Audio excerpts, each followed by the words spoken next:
The Great Crusade had stretched across 2 centuries when the first hairline fractures began appearing within the Mechanicum's seemingly monolithic structure. What had once been a unified quest for knowledge and technological supremacy gradually transformed into something far more sinister, as competing ideologies and forbidden discoveries slowly poisoned the sacred halls of Mars. The Red Planet's forged temples, which had hummed with unified purpose for millennia, now echoed with heated theological debates and whispered conspiracies that would ultimately tear the Mechanicum apart. The ideological schism that would define the Dark Mechanicum's emergence had its roots in fundamental disagreements about the nature of knowledge itself. Traditional Mechanicum doctrine, established during the Age of Strife and codified in the early days of the Imperium, held that all knowledge was sacred, but must be pursued through careful, methodical study guided by the Omnissiah's divine will.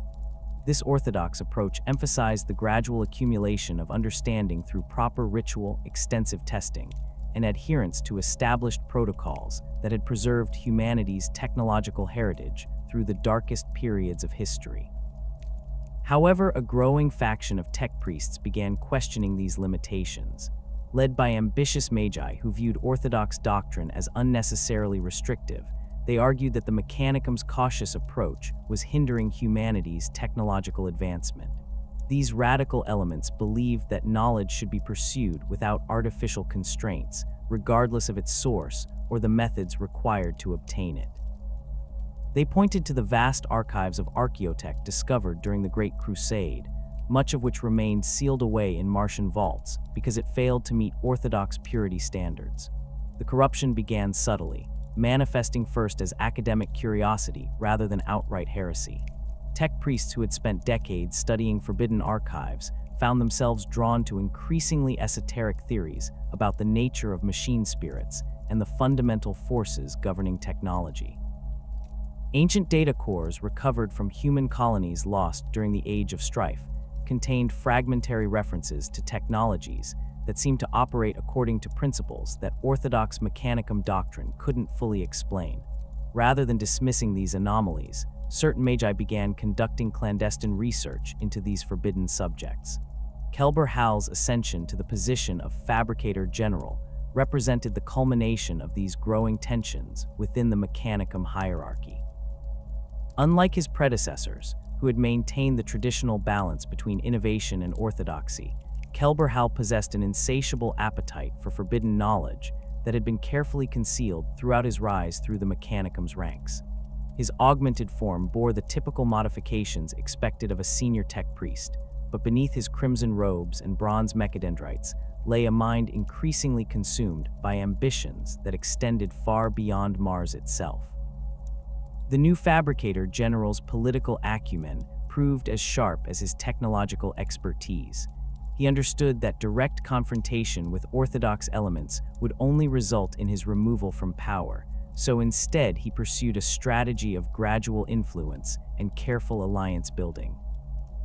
Kelbor-Hal began placing his supporters in key positions throughout the Mechanicum hierarchy, ensuring that forge worlds across the galaxy would have leadership sympathetic to his vision of unrestricted technological advancement.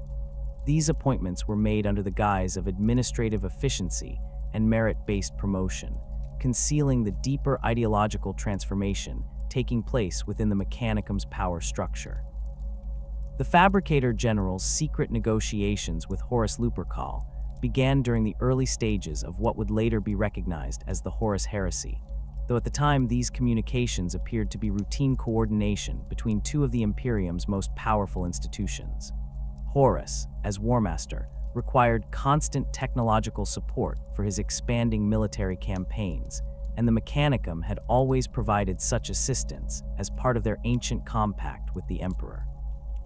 However, these seemingly mundane discussions gradually evolved into something far more significant, as both leaders recognized their mutual dissatisfaction with the current state of imperial governance. Kelbor-Hal found in Horus a kindred spirit who shared his frustration with the limitations imposed by orthodox imperial doctrine. The War Master's charismatic personality and obvious military genius impressed the Fabricator General, who began to see in the 16th Legion's Primarch a leader capable of implementing the kind of radical changes that the Mechanicum's progressive faction desired. Horus, for his part, recognized the immense strategic value of securing Mechanicum support for his growing rebellion against the Emperor's authority. These clandestine communications were facilitated through encrypted data transmissions that utilized archaeotech communication, arrays whose operating principles remained poorly understood even by the tech priests who maintained them. The technology's obscure nature provided perfect cover for the conspiracy, as orthodox Mechanicum elements lacked the expertise necessary to monitor or decode these transmissions. Kelbor-Hal's supporters gradually established a shadow communication network that linked sympathetic forge worlds across the galaxy, creating an infrastructure that would prove crucial during the coming civil war. The theological debates surrounding the nature of the Omnissiah represented perhaps the most fundamental challenge to orthodox Mechanicum doctrine. For centuries, the tech priests had accepted the Emperor's claim to be the physical manifestation of the Omnissiah, the machine god whose divine essence guided all technological development. This belief formed the cornerstone of the Treaty of Mars and provided the theological justification for the Mechanicum's alliance with the nascent Imperium. However, as the Great Crusade progressed and more ancient technologies were discovered, certain tech priests began questioning whether the Emperor truly embodied the divine machine's spirit they worshipped. The doubts began with careful analysis of pre-imperial archaeotech that seemed to operate according to principles fundamentally different from anything the Emperor had demonstrated. Ancient data cores contained references to technological achievements that appeared to exceed even the Emperor's considerable abilities, suggesting that the Omnissiah's knowledge might be far more vast and complex than any single individual could contain. These discoveries led progressive tech priests to propose alternative interpretations of their faith, arguing that the Omnissiah might be a collective consciousness or universal principle rather than a specific individual. Kelbor-Hal seized upon these theological uncertainties to advance his own agenda, subtly encouraging debates that undermined confidence in the Emperor's divine status. He commissioned extensive studies of ancient technological artifacts, ostensibly to better understand the Omnissiah's nature, but actually to provide ammunition for arguments against orthodox doctrine. These research projects were conducted in secret facilities beneath Mars' surface, where teams of radical tech priests worked to decode technologies that had been forbidden by previous fabricator generals. The discovery of certain archaeotech artifacts proved particularly troubling for orthodox believers. Ancient cogitator cores recovered from the ruins of Terran techno-barbarian civilizations contained fragmentary records suggesting that advanced artificial intelligences had once claimed divine status for themselves. While orthodox doctrine dismissed these records as the delusions of corrupted machine spirits, progressive elements began wondering whether these ancient AIs might have been genuine manifestations of the Omnissiahs, rather than abominations to be destroyed. The corruption of Mechanicum doctrine accelerated dramatically following several key discoveries made during the Great Crusade's expansion into previously unexplored regions of the galaxy.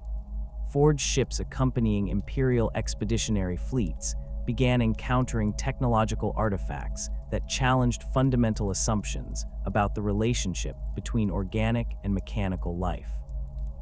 These discoveries included ancient Xenos devices that seemed to blur the line between living tissue and mechanical components, suggesting technological approaches that orthodox Mechanicum doctrine had never contemplated. One particularly significant discovery occurred on a dead world in the Segmentum Solar, where Imperial forces uncovered the ruins of an ancient civilization that had apparently achieved perfect fusion between biological and mechanical systems. The Xenos artifacts recovered from this site operated according to principles that seemed to violate several core tenets of orthodox Mechanicum belief, yet their obvious technological sophistication made them impossible to dismiss as primitive barbarism. Tech priests studying these artifacts found themselves forced to confront the possibility that the Omnissiah's knowledge might encompass approaches to technology that the Mechanicum had never considered. The forbidden Archaeotech's influence on Mechanicum practices became increasingly apparent as progressive tech priests began incorporating alien design principles into their own augmentations and technological developments. These modifications were initially subtle, involving minor improvements to existing systems that could be explained through conventional Mechanicum doctrine. However, as the practitioners grew more confident in their understanding of these alien principles, their modifications became increasingly radical and obviously heretical. The corruption spread through informal networks of tech priests who shared their discoveries with trusted colleagues, gradually creating cells of heretical practitioners throughout the Mechanicum hierarchy. These groups operated with extreme secrecy, using encrypted communications and coded language to avoid detection by orthodox authorities. They developed their own rituals and practices that incorporated elements derived from Xeno's technology, slowly diverging from traditional Mechanicum doctrine in ways that would have horrified their orthodox brethren. Kelbor-Hal's administration provided tacit protection for these heretical research programs, ensuring that orthodox investigators were redirected toward less sensitive targets, while the real corruption continued to spread.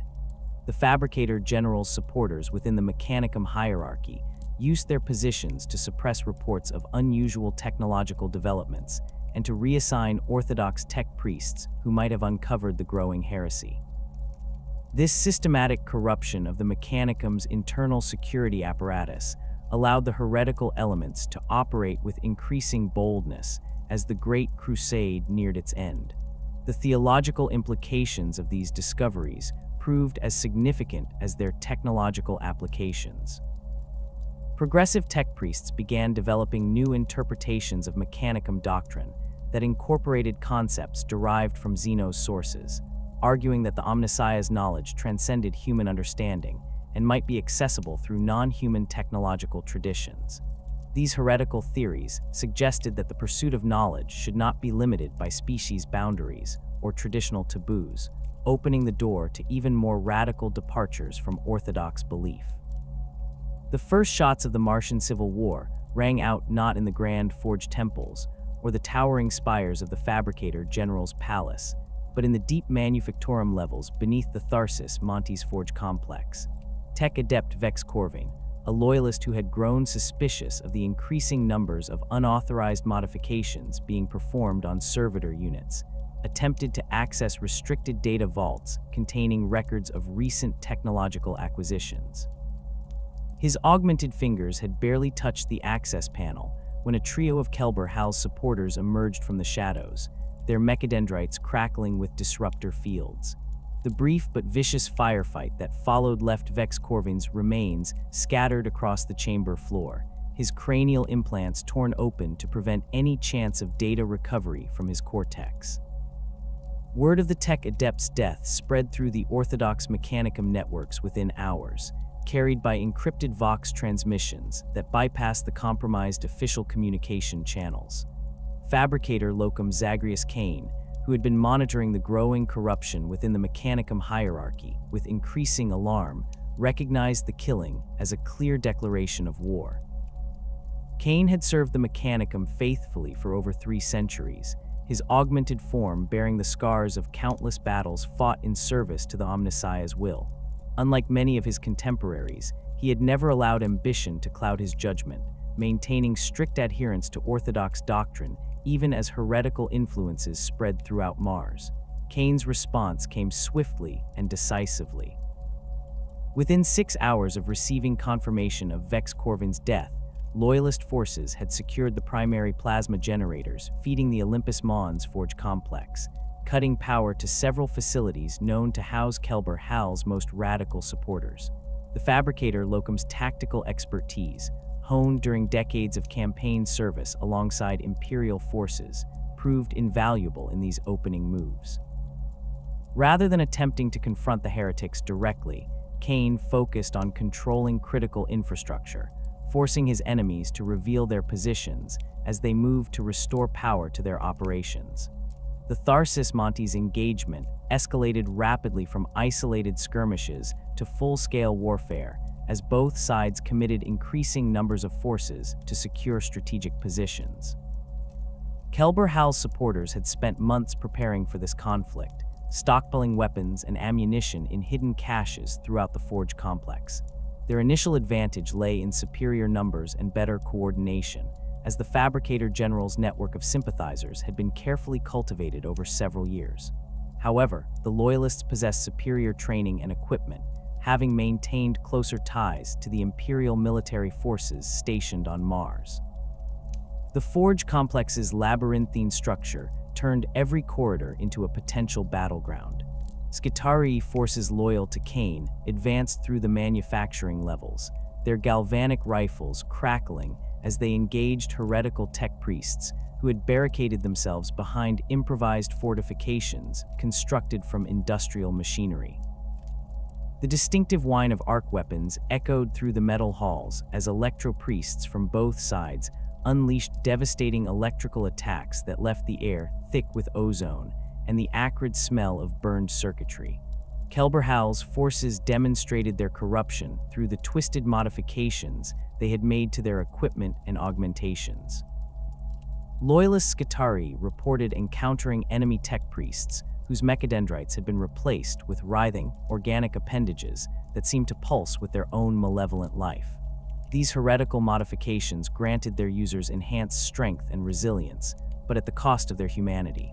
The corrupted tech priests moved with unnatural fluidity, their augmented forms adapting to battlefield conditions in ways that violated every principle of orthodox Mechanicum doctrine.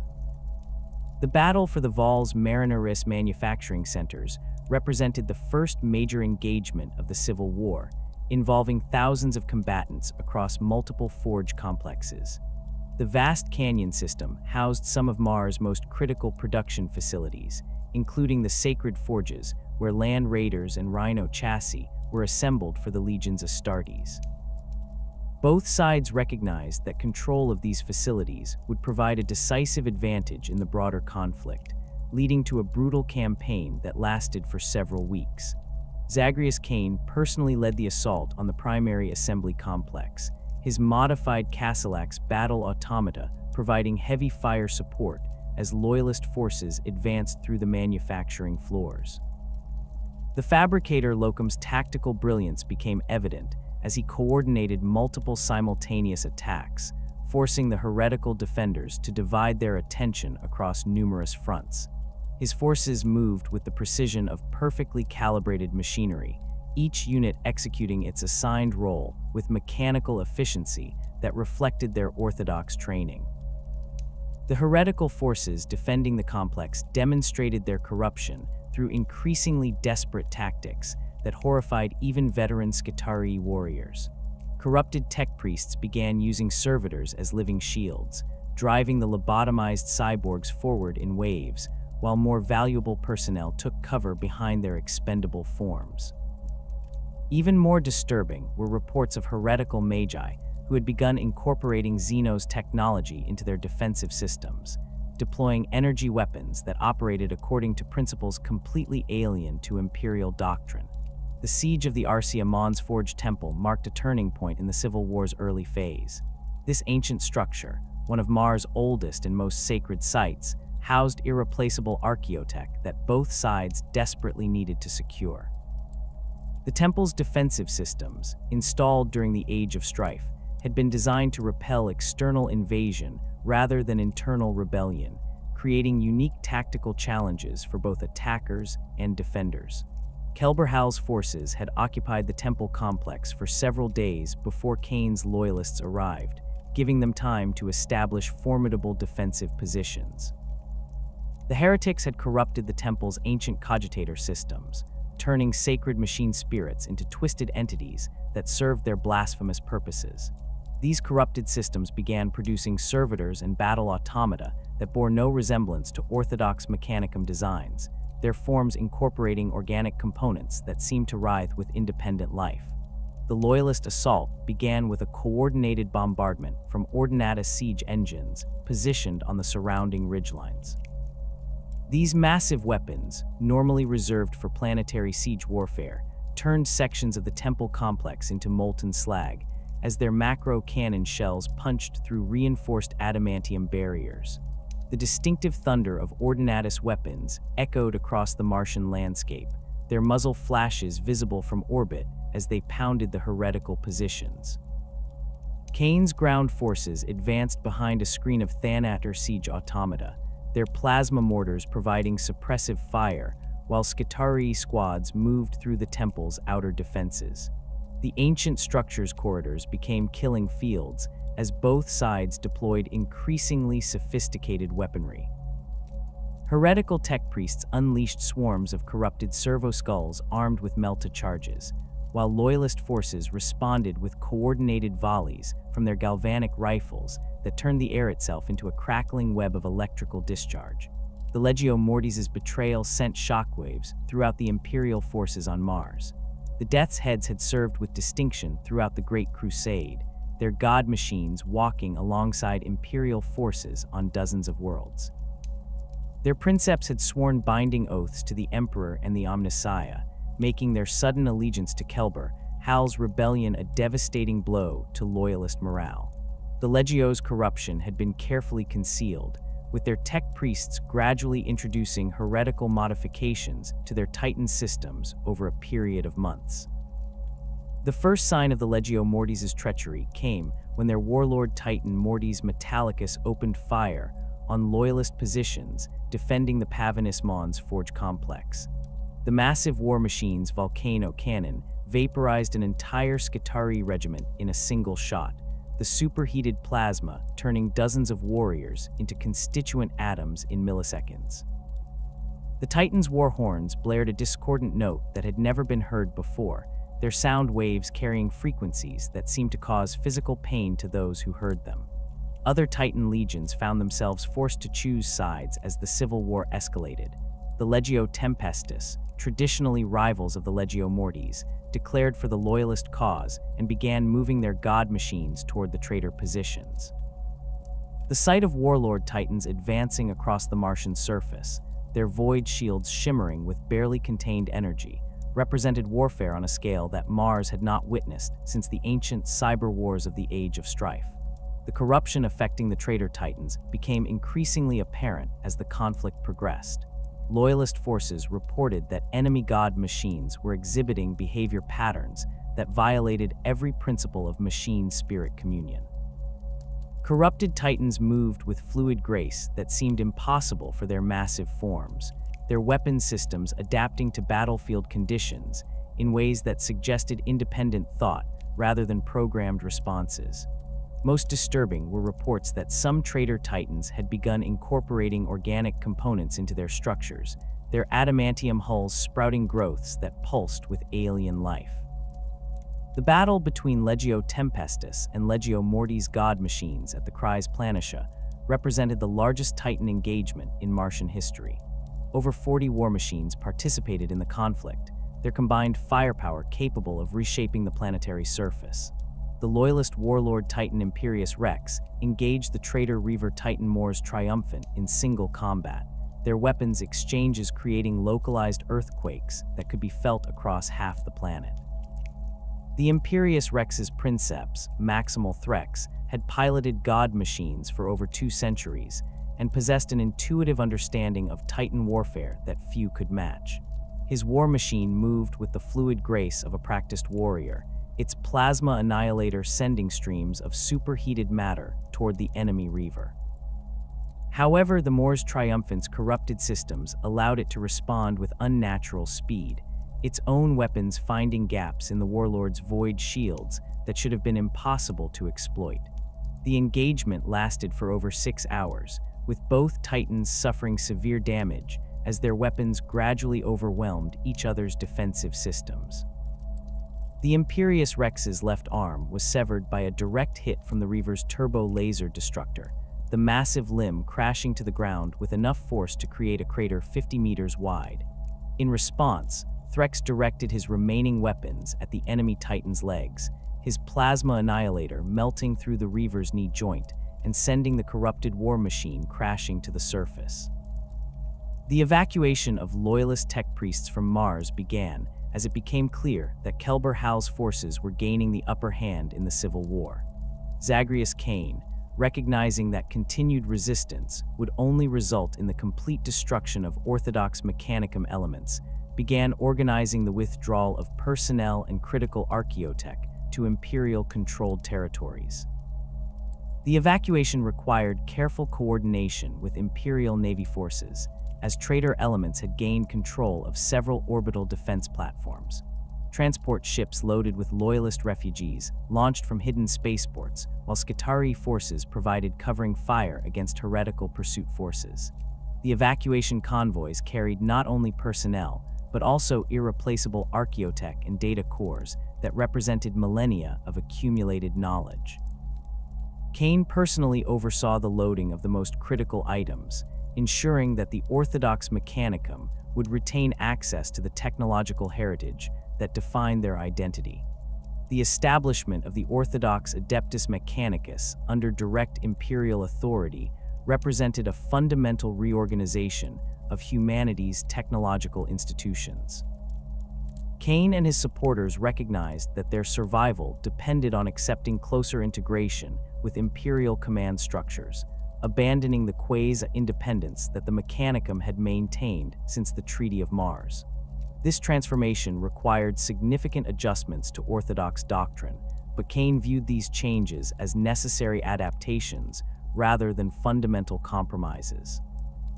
The new Adeptus Mechanicus established its primary facilities on Forge worlds that had remained loyal to the Emperor, creating a distributed network of technological centers that would be more difficult for heretical forces to eliminate. These new installations incorporated security measures designed to prevent the kind of corruption that had infected Mars, including regular inspections by Imperial commissars and mandatory loyalty assessments for all senior personnel. The Civil War's impact extended far beyond Mars itself, as Forge worlds throughout the galaxy were forced to declare their allegiance to either the Orthodox Adeptus Mechanicus or Kelbor-Hal's Dark Mechanicum. Many installations found themselves divided internally, with loyalist and heretical factions engaging in their own localized conflicts that mirrored the larger struggle taking place on the Red Planet. The technological infrastructure that had supported the Great Crusade began fragmenting as competing factions fought for control of critical manufacturing capabilities. The transformation of Mars into a demon world marked the beginning of the Dark Mechanicum's true corruption, as the barriers between the material realm and the warp dissolved under the influence of the four Chaos Gods. What had begun as ideological rebellion against orthodox doctrine evolved into something far more sinister, as the heretical tech priests discovered that their pursuit of forbidden knowledge had attracted the attention of entities whose power dwarfed even their most ambitious technological achievements. The Red Planet's surface, already scarred by civil war, began exhibiting phenomena that violated every natural law the Mechanicum had once held sacred. Kelbor-Hal's victory over the Loyalist forces had left him in control of Mars' primary forge complexes, but the Fabricator General soon discovered that his triumph came with consequences he had never anticipated. The archaeotech artifacts his followers had been studying throughout the Civil War began exhibiting increasingly erratic behavior, their machine spirits responding to influences that seemed to originate from beyond the material universe. Ancient cogitator cores that had remained dormant for millennia suddenly activated, displaying data streams written in languages that predated human civilization, while emitting frequencies that caused severe psychological distress in unaugmented personnel. The first manifestations of demonic influence appeared in the deepest levels of the Olympus Mons Forge complex, where heretical tech priests had established laboratories for their most sensitive research projects. Servo-skulls conducting routine maintenance patrols began reporting anomalous readings from chambers that should have contained nothing more dangerous than archived data cores. Investigation teams dispatched to these locations found machinery that had spontaneously reconfigured itself into impossible geometries, their components fused together in ways that defied both engineering principles and physical laws. The corruption spread through the Forge complex's machine spirit networks with viral efficiency, transforming sacred cogitators into conduits for entities whose existence the Mechanicum's founding doctrines had never contemplated. Tech priests monitoring these systems reported that their instruments were detecting data patterns that seemed to exhibit independent consciousness, responding to queries with information that no human database could contain. These digital entities began communicating directly with the heretical magi, offering technological insights that promised to revolutionize their understanding of the relationship between matter and energy. Nurgle's influence over certain factions of the Dark Mechanicum manifested through a grotesque fusion of organic decay and mechanical entropy that violated every principle of orthodox maintenance doctrine. The Plague Lord's gifts transformed entire forge complexes into writhing masses of corroded metal and putrefying flesh, where the boundaries between living tissue and mechanical components dissolved into nauseating amalgamations. Tech priests who accepted Nurgle's patronage found their augmentations becoming infected with supernatural diseases that enhanced their capabilities while simultaneously causing their bodies to decay in ways that should have been fatal. The plague engines that emerged from Nurgle-corrupted forges represented the antithesis of orthodox Mechanicum engineering principles. These abominations incorporated living components that had been infected with warp-spawned diseases, creating vehicles whose organic systems actually benefited from the corruption consuming them. Rhino chassis modified according to Nurgle's doctrines sprouted tumorous growths that served as additional armor plating, while their engines ran on fuel refined from the bodily fluids of plague victims. The machine spirits inhabiting these vehicles had been replaced by lesser demons of disease, entities that delighted in spreading corruption wherever the engines traveled. The biomechanical horrors produced in Nurgle-aligned facilities defied classification according to any orthodox taxonomy. Servitors intended for manufacturing duties were infected with diseases that caused their mechanical components to rust and corrode, while their organic tissues bloated with putrefying gases. Rather than destroying these abominations, the corrupted tech priests discovered that the decay process actually enhanced the servitors' capabilities, allowing them to operate in environments that would have been lethal to uninfected units. The rusted metal components developed a resilience that exceeded their original specifications, while the diseased organic tissues gained the ability to regenerate damage through accelerated cellular division. Nurgle's corrupted tech priests established vast biomechanical gardens within their forge complexes, where they cultivated hybrid organisms that combined the worst aspects of technological and biological warfare. These facilities resembled twisted parodies of traditional Mechanicum workshops, with assembly lines that produced living weapons instead of conventional armaments. Plague spreader vehicles rolled off these corrupted production lines, equipped with biomechanical systems that could synthesize and deploy dozens of different diseases simultaneously, their corrupted machine spirits taking perverse pleasure in the suffering they caused. The demon engines created under Nurgle's influence incorporated organic components harvested from plague victims, their flesh kept in a state of perpetual decay that somehow enhanced the vehicle's performance. Land Raiders modified according to the Plague Lord's specifications sprouted additional weapon mounts grown from infected bone and cartilage, while their armor plating developed a chitinous texture that could regenerate damage by consuming organic matter from the surrounding environment. These abominations moved with the shambling gait of the diseased, but their corrupted systems granted them supernatural durability that allowed them to continue functioning even after sustaining damage that would have destroyed orthodox vehicles. Khorne's blessing of violence manifested through demon engines designed purely for slaughter, their every component optimized for maximum carnage rather than tactical efficiency. The Blood God's influence transformed traditional Mechanicum vehicles into berserker machines, whose machine spirits had been replaced by demons of rage and bloodshed. These corrupted entities drove their mechanical hosts into frenzied attacks that prioritized killing over strategic objectives, turning disciplined military formations into howling mobs of mechanical predators.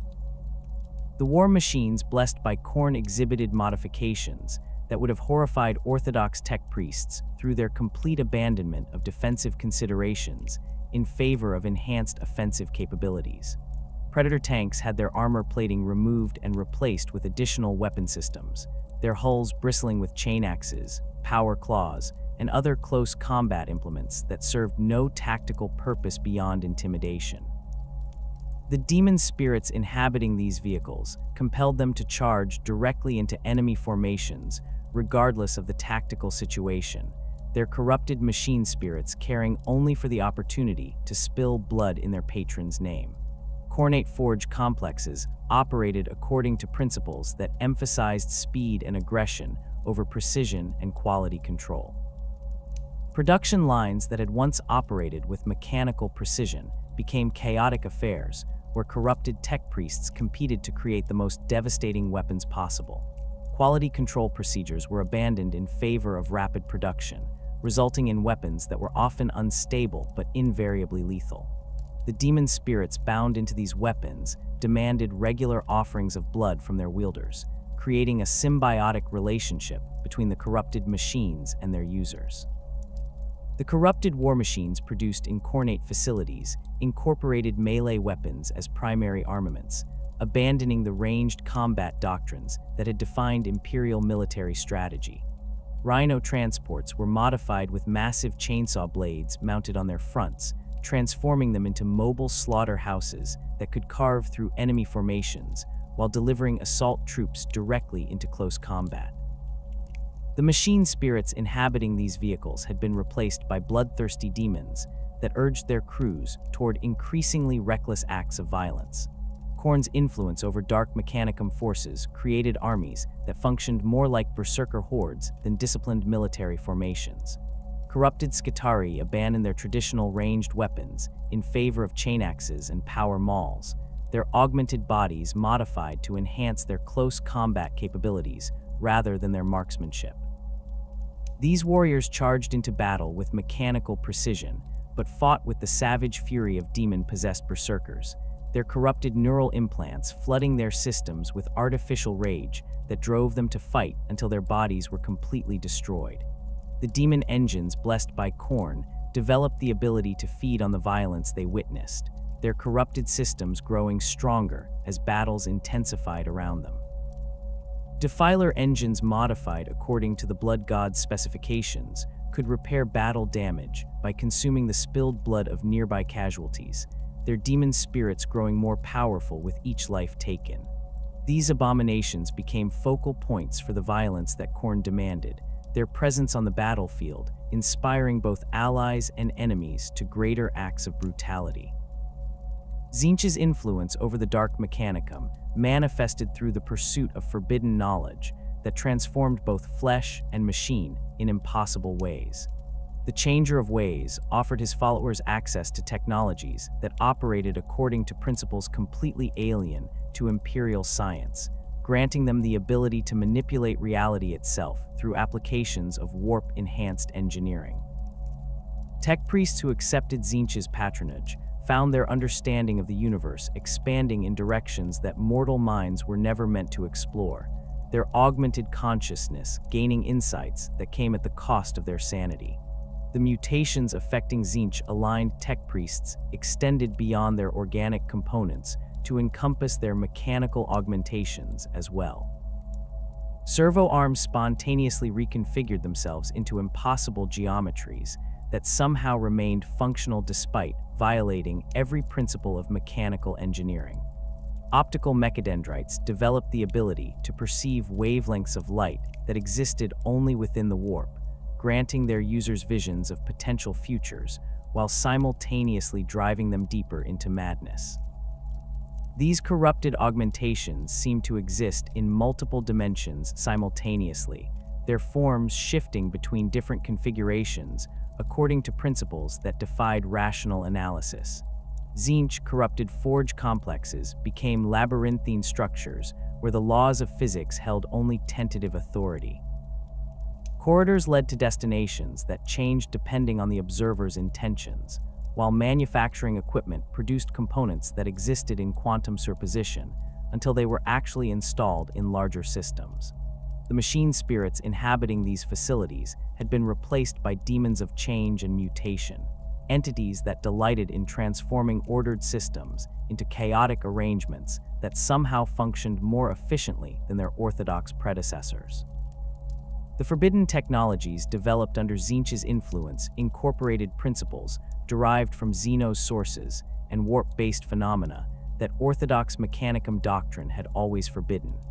Cogitator systems enhanced with Tzeentchian corruption could process information from multiple timelines simultaneously, granting their users knowledge of events that had not yet occurred while driving them insane with the weight of infinite possibility.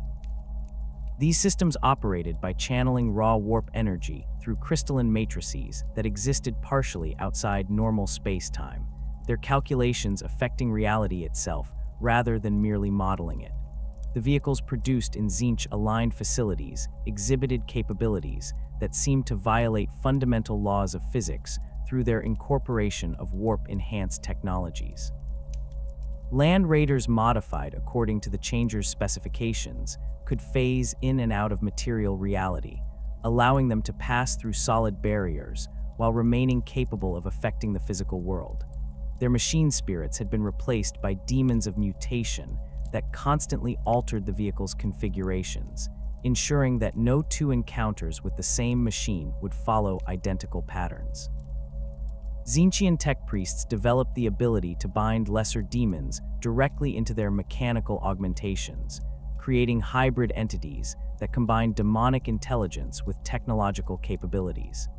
These corrupted individuals could interface directly with warp-based systems without requiring traditional mechanical connections, their consciousness expanding to encompass multiple layers of reality simultaneously.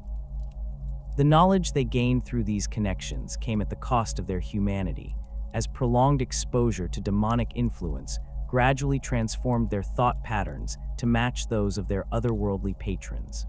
The research facilities operated by Tzeentch-aligned Dark Mechanicum forces became centers for experiments that pushed the boundaries of what could be considered technology rather than sorcery. Ancient archaeotech artifacts were modified with components that existed only in theoretical mathematics, creating devices whose operation required the manipulation of abstract concepts rather than physical materials. These hybrid technologies granted their users capabilities that seemed miraculous to outside observers, but their operation demanded constant attention from their creators to prevent them from mutating beyond recognition or control.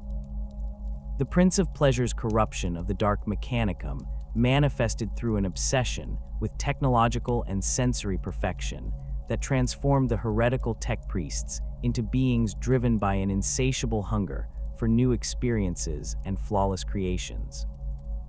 Unlike the other Chaos gods, whose influences were relatively straightforward in their application to mechanical systems, Slaanesh offered something far more seductive: the promise that technology could transcend its mundane limitations and achieve a state of absolute perfection that would satisfy every desire and fulfill every ambition.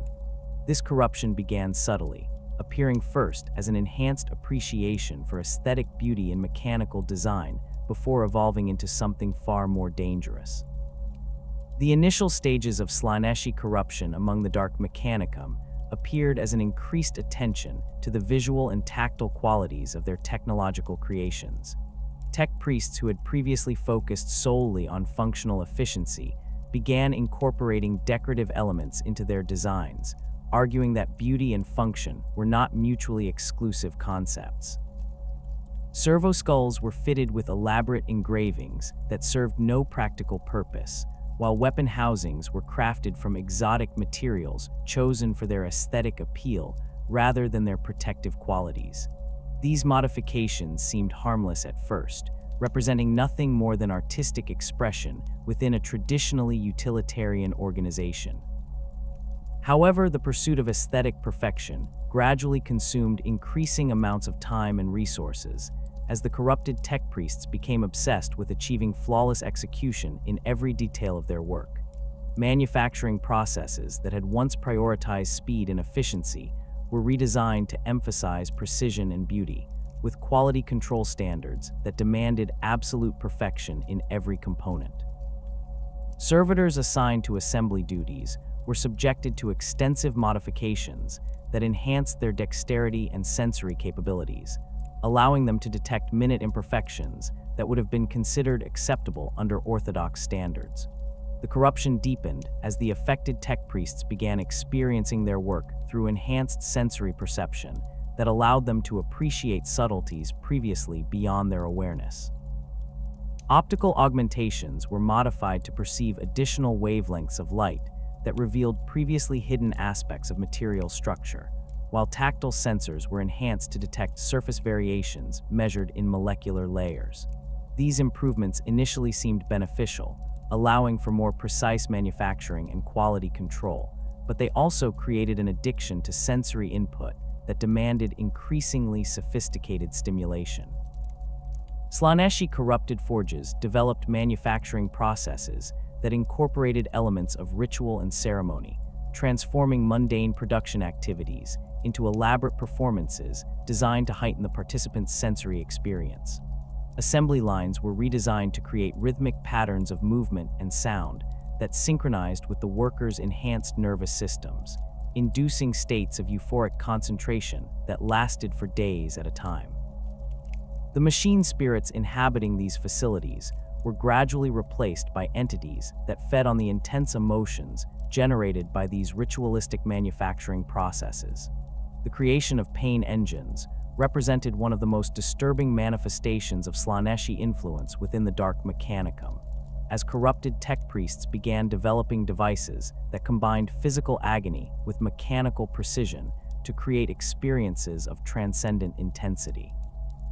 These abominations were not simply torture devices, but sophisticated instruments designed to explore the boundaries between pleasure and pain, using advanced neural interface technology to manipulate their victims' sensory perception in ways that maximized both suffering and ecstasy simultaneously. The pain engines incorporated biometric monitoring systems that continuously analyzed their subjects' physiological responses, automatically adjusting the intensity and nature of stimulation to maintain optimal levels of sensory overload. Mechanical appendages equipped with molecular-level manipulators could inflict precise injuries while simultaneously stimulating nerve endings in ways that confused the victim's pain receptors. The devices learned from each session, developing increasingly sophisticated techniques for pushing their subjects beyond the normal limits of human endurance, while keeping them conscious and aware throughout the entire experience. Advanced neural interface technology allowed the pain engines to directly stimulate specific regions of their victims' brains, creating artificial experiences that transcended the limitations of physical sensation. Subjects connected to these devices reported experiencing impossible combinations of pleasure and agony that seemed to last for subjective eternities while occupying only minutes of real time.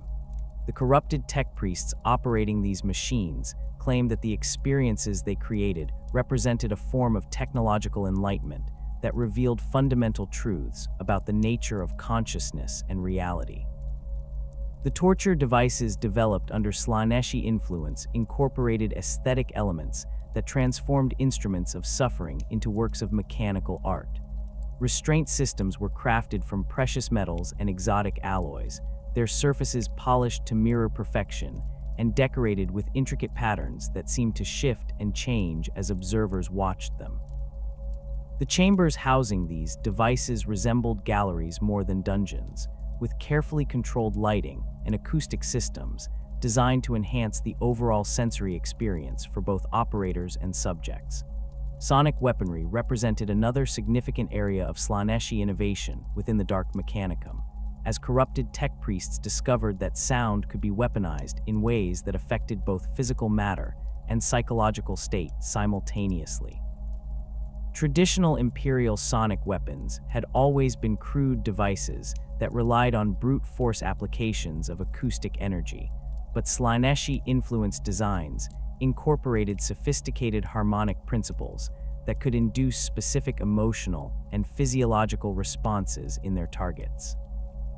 The development of advanced sonic weapons required extensive research into the relationship between sound frequencies and human neurochemistry, leading Slaaneshi tech priests to conduct experiments that pushed the boundaries of ethical scientific inquiry.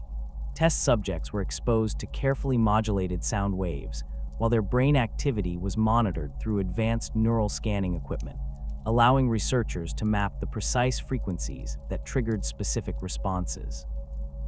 This data was then incorporated into weapon designs that could induce anything from paralyzing fear to overwhelming euphoria in enemy forces. Noise Marines operating under Dark Mechanicum support received equipment that far exceeded the capabilities of standard Chaos Space Marine sonic weapons.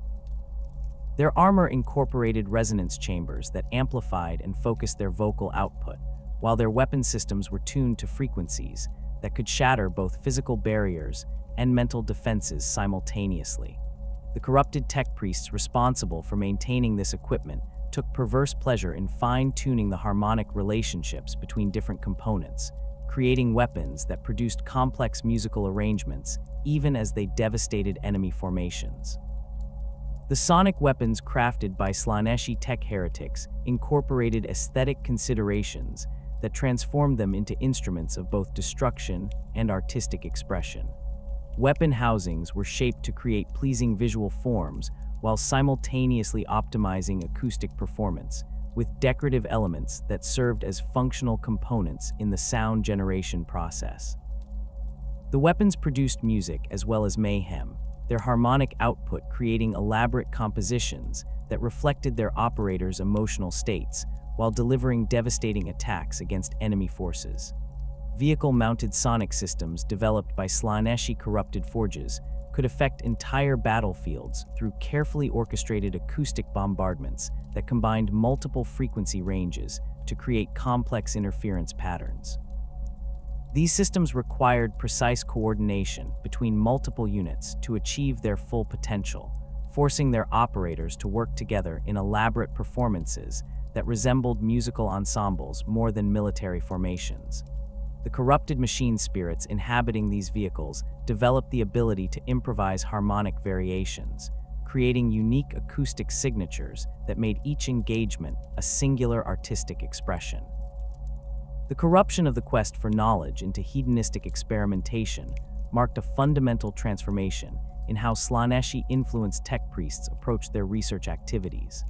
Orthodox Mechanicum doctrine had always emphasized careful, methodical investigation guided by established protocols and safety procedures, but the corrupted researchers abandoned these constraints in favor of approaches that prioritized immediate gratification and sensory stimulation over long-term understanding.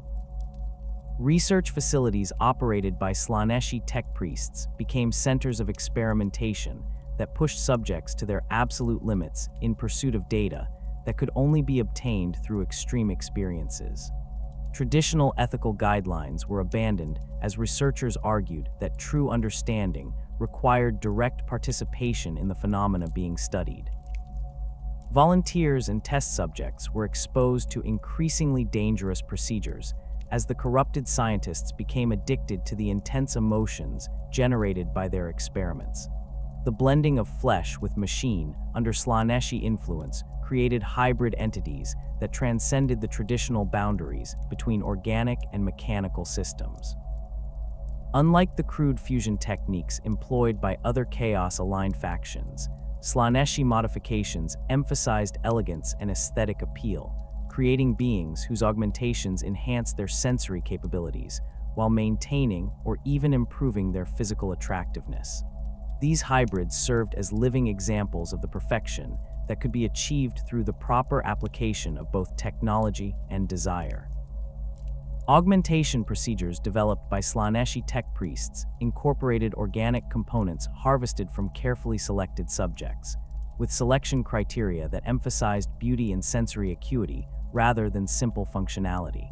Neural tissue from individuals with exceptional artistic ability was integrated into cogitator systems, creating hybrid intelligences that could appreciate aesthetic qualities while maintaining the processing power of mechanical systems. These procedures required extensive preparation and ritual elements that transformed medical operations into elaborate ceremonies celebrating the fusion of flesh and steel. The corrupted tech priests themselves underwent modifications that enhanced their ability to experience and create beauty, while simultaneously increasing their capacity for both pleasure and pain.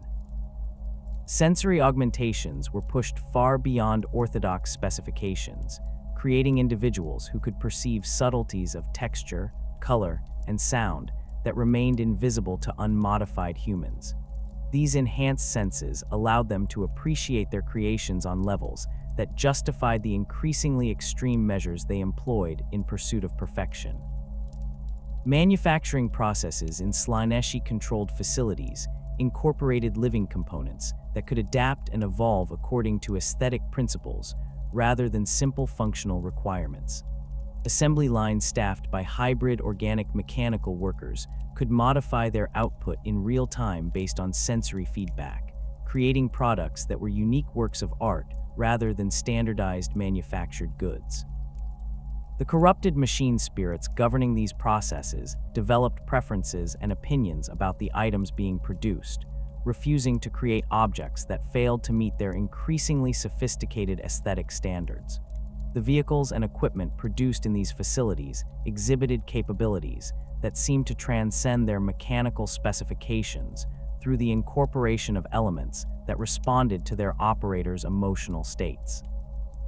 Weapon systems could adjust their performance characteristics based on their wielder's psychological condition, while vehicle controls became more responsive when operated by individuals experiencing intense emotions. These modifications created symbiotic relationships between users and their equipment that enhanced performance, while simultaneously increasing the operator's dependence on the corrupted technologies. The binding of demons into mechanical constructs represents the Dark Mechanicum's most profound violation of orthodox doctrine, transforming sacred machines into vessels for entities whose very existence contradicts every principle the Mechanicum once held sacred. This blasphemous practice emerged during the later stages of the Horus Heresy, as corrupted tech priests discovered that conventional machine spirits could be replaced with far more powerful and malevolent entities drawn from the warp itself. The process required extensive modifications to both the mechanical systems and the binding rituals traditionally used to consecrate imperial war machines, creating abominations that combined the worst aspects of demonic possession with advanced military technology. The earliest demon engine experiments began in the deepest laboratories beneath Mars, where Kelbor-Hal's most trusted followers conducted research that would have horrified even their heretical colleagues. These initial attempts involved relatively simple mechanical constructs, typically modified servitors or maintenance drones, which were subjected to ritual processes designed to attract demonic attention. The corrupted tech priests discovered that certain combinations of specific metals, electromagnetic frequencies, and ritual components could create conditions that made mechanical systems attractive to lesser warp entities seeking material forms. The binding process itself required extensive preparation, involving the creation of containment fields that could hold demonic entities long enough for the integration procedures to be completed. These fields utilized archaeotech power sources, combined with geometric patterns derived from Forbidden Xenos texts, creating spatial distortions that existed partially within the warp while remaining anchored to material reality. The corrupted tech priests learned through painful experience that insufficient preparation resulted in either the demon escaping to wreak havoc throughout the facility or the mechanical host being destroyed by energies it was never designed to contain. The ritual components necessary for successful demon binding included rare metals that had been exposed to warp energies, organic materials harvested from psychers or mutants, and complex geometric inscriptions that served as focusing elements for the binding process. Iron harvested from meteorites that had passed through warp storms proved particularly effective, as did copper that had been alloyed with trace amounts of wraithbone obtained through clandestine trade with Eldar corsairs. These materials were incorporated into the mechanical systems during the construction phase, creating resonance patterns that made the finished constructs more attractive to demonic entities. The sacrificial requirements for demon engine creation varied depending on the power level of the entity being bound and the complexity of the mechanical host. Lesser demons could be attracted through the sacrifice of a few dozen human lives, their souls providing the spiritual energy necessary to bridge the gap between the material and immaterial realms. However, more powerful entities demanded correspondingly greater offerings, with some binding rituals requiring the deaths of thousands of victims whose life force was channeled through elaborate ceremonial arrangements designed to focus their departing souls towards specific demonic targets. The corrupted tech priests developed increasingly sophisticated methods for maximizing the spiritual energy extracted from their sacrificial victims. Captives were subjected to prolonged torture that heightened their emotional states before death, as intense fear, pain, and despair generated more powerful psychic resonances than simple execution. Specialized torture devices incorporated biometric monitoring systems that could detect optimal moments for sacrifice, ensuring that victims died at the precise instant when their psychic emanations reached peak intensity. Defiler demon engines emerged as one of the most successful fusion designs, combining the mobility and firepower of traditional Imperial war machines with the malevolent intelligence of bound demons. These spider-like constructs incorporated mechanical components salvaged from destroyed Imperial vehicles, their chassis stretched and modified to accommodate additional weapon systems, and the complex binding apparatus necessary to contain their demonic inhabitants. The resulting abominations moved with unnatural grace despite their mechanical nature, their demon spirits providing tactical intelligence that exceeded any conventional machine spirit programming. The construction process for Defiler engines required specialized facilities equipped with both traditional manufacturing equipment and ritual chambers designed to contain demonic energies during the binding process. Assembly lines were modified to incorporate geometric patterns that served as focusing elements, while the manufacturing floors themselves were inscribed with protective wards that prevented unbound demons from escaping into the broader facility. The corrupted tech priests overseeing these operations wore specialized protective equipment that included both physical armor and psychic shielding devices powered by enslaved psychers. The demon spirits bound within Defiler engines retained their supernatural abilities while gaining access to advanced weapon systems that amplified their destructive potential. These entities could manipulate probability fields around their mechanical hosts, causing enemy weapons to malfunction at critical moments, while ensuring that their own attacks struck with devastating accuracy. The demons also possessed limited precognitive abilities that allowed them to anticipate enemy movements, making Defiler engines exceptionally difficult to target with conventional weapon systems. Soul Grinder demon engines represented an even more ambitious fusion of demonic essence with mechanical systems, incorporating components that existed partially within the warp itself. These massive constructs combined elements salvaged from destroyed dreadnoughts with demonic essence drawn from the realm of Khorne, creating war machines that could transition between material and immaterial states at will. The binding process for soul grinders required the sacrifice of experienced warriors whose martial prowess attracted the attention of Khornate demons seeking worthy vessels for their rage.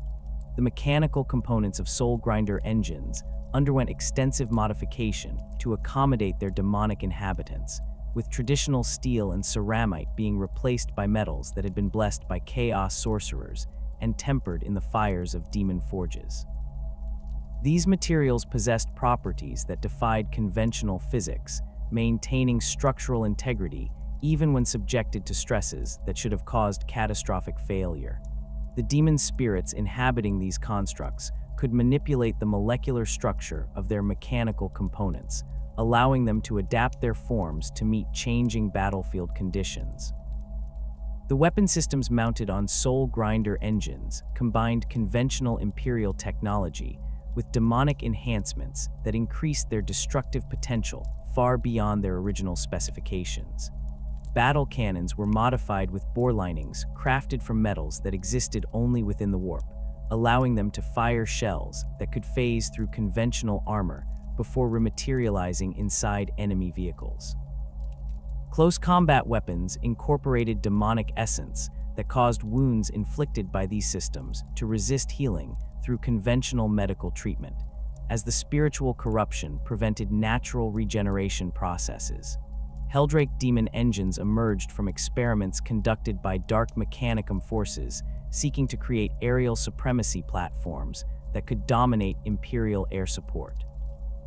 These flying constructs combined elements salvaged from destroyed Imperial aircraft with the essence of demons drawn from Tzeentch's realm, creating shapeshifting entities that could adapt their aerodynamic profiles to match changing tactical requirements.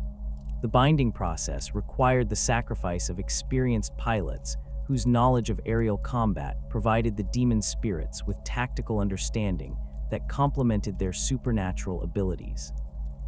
The transformation process that created Helldrake engines involved the complete reconstruction of conventional aircraft around demonic cores that served as both power sources and control systems.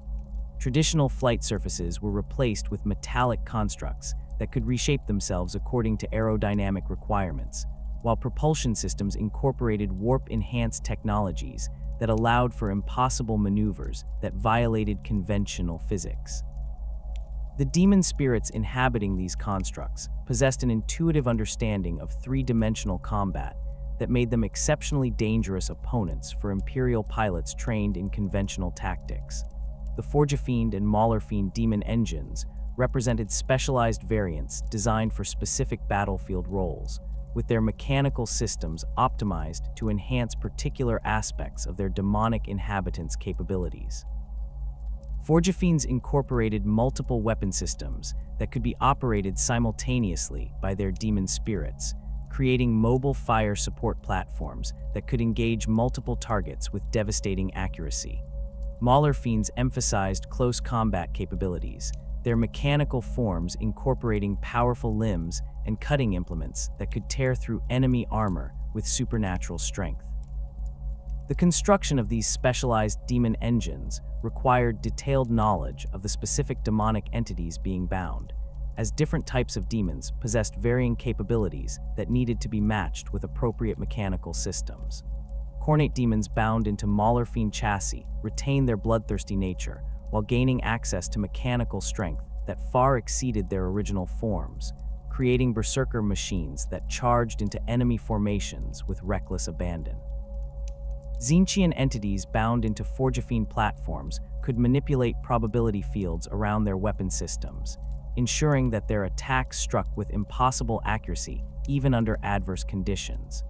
The unique demon engines created by specific Dark Mechanicum Forge worlds reflected the particular obsessions and capabilities of their creators, resulting in specialized designs that incorporated local innovations and resources. The Forge world of Zana 2 became notorious for producing demon engines that incorporated living components harvested from the planet's indigenous flora, creating hybrid constructs that could regenerate damage through accelerated biological processes. These abominations combined mechanical durability with organic adaptability, making them exceptionally difficult to destroy through conventional means. The Cycloth-Wraith demon engines produced on Zana 2 incorporated neural tissue harvested from the planet's carnivorous plants, creating entities that could process sensory information through both mechanical and biological systems simultaneously. These constructs possessed enhanced awareness of their surroundings that made them exceptionally effective at detecting hidden enemies and avoiding ambushes. The biological components also granted them limited regenerative capabilities, allowing damaged systems to heal over time through processes that resembled natural cellular repair more than conventional maintenance procedures. Lucius, the Eternal's personal forge world, developed demon engines that incorporated sonic weaponry designed to inflict both physical damage and psychological trauma on enemy forces. These constructs utilized advanced harmonic principles to create sound waves that could shatter both material barriers and mental defenses, turning conventional battles into cacophonous nightmares that demoralized enemy troops while providing tactical advantages to Chaos forces. The demon spirits bound within these engines possessed an intuitive understanding of acoustic warfare that allowed them to adapt their sonic attacks to exploit specific weaknesses in enemy formations. The Hellrite demon engines, created by the Iron Warrior's Dark Mechanicum allies, incorporated siege warfare capabilities that reflected the Legion's tactical preferences and expertise. These massive constructs combine the firepower of traditional artillery pieces with demonic intelligence that could calculate firing solutions with supernatural accuracy. The demon spirits inhabiting these engines possessed knowledge of structural engineering that allowed them to identify weak points in enemy fortifications, directing their attacks toward locations where maximum damage could be achieved with minimum ammunition expenditure. The tactical applications of demon engines on the battlefield extended far beyond their obvious roles as weapons platforms, as their supernatural abilities granted them capabilities that conventional military doctrine had never contemplated. Demon engines could coordinate their actions through telepathic communication that bypassed traditional command and control networks, allowing them to execute complex maneuvers without requiring external coordination. This capability made them exceptionally effective at conducting independent operations behind enemy lines, where their ability to operate without logistical support provided significant tactical advantages. The psychological impact of demon engines on enemy forces proved as significant as their direct combat capabilities, as the unnatural appearance and behavior of these constructs induced fear responses that degraded enemy morale and combat effectiveness. Imperial forces encountering demon engines, for the first time, often experienced panic reactions that disrupted unit cohesion and tactical coordination, creating opportunities for Chaos forces to exploit through conventional attacks.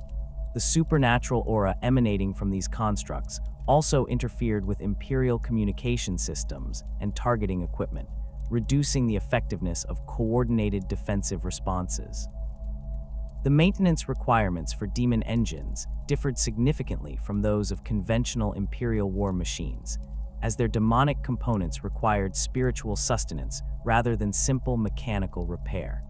The bound demons needed regular offerings of blood, souls, or emotional energy to maintain their connection to the material realm, forcing Dark Mechanicum forces to conduct regular sacrificial rituals to keep their demon engines operational.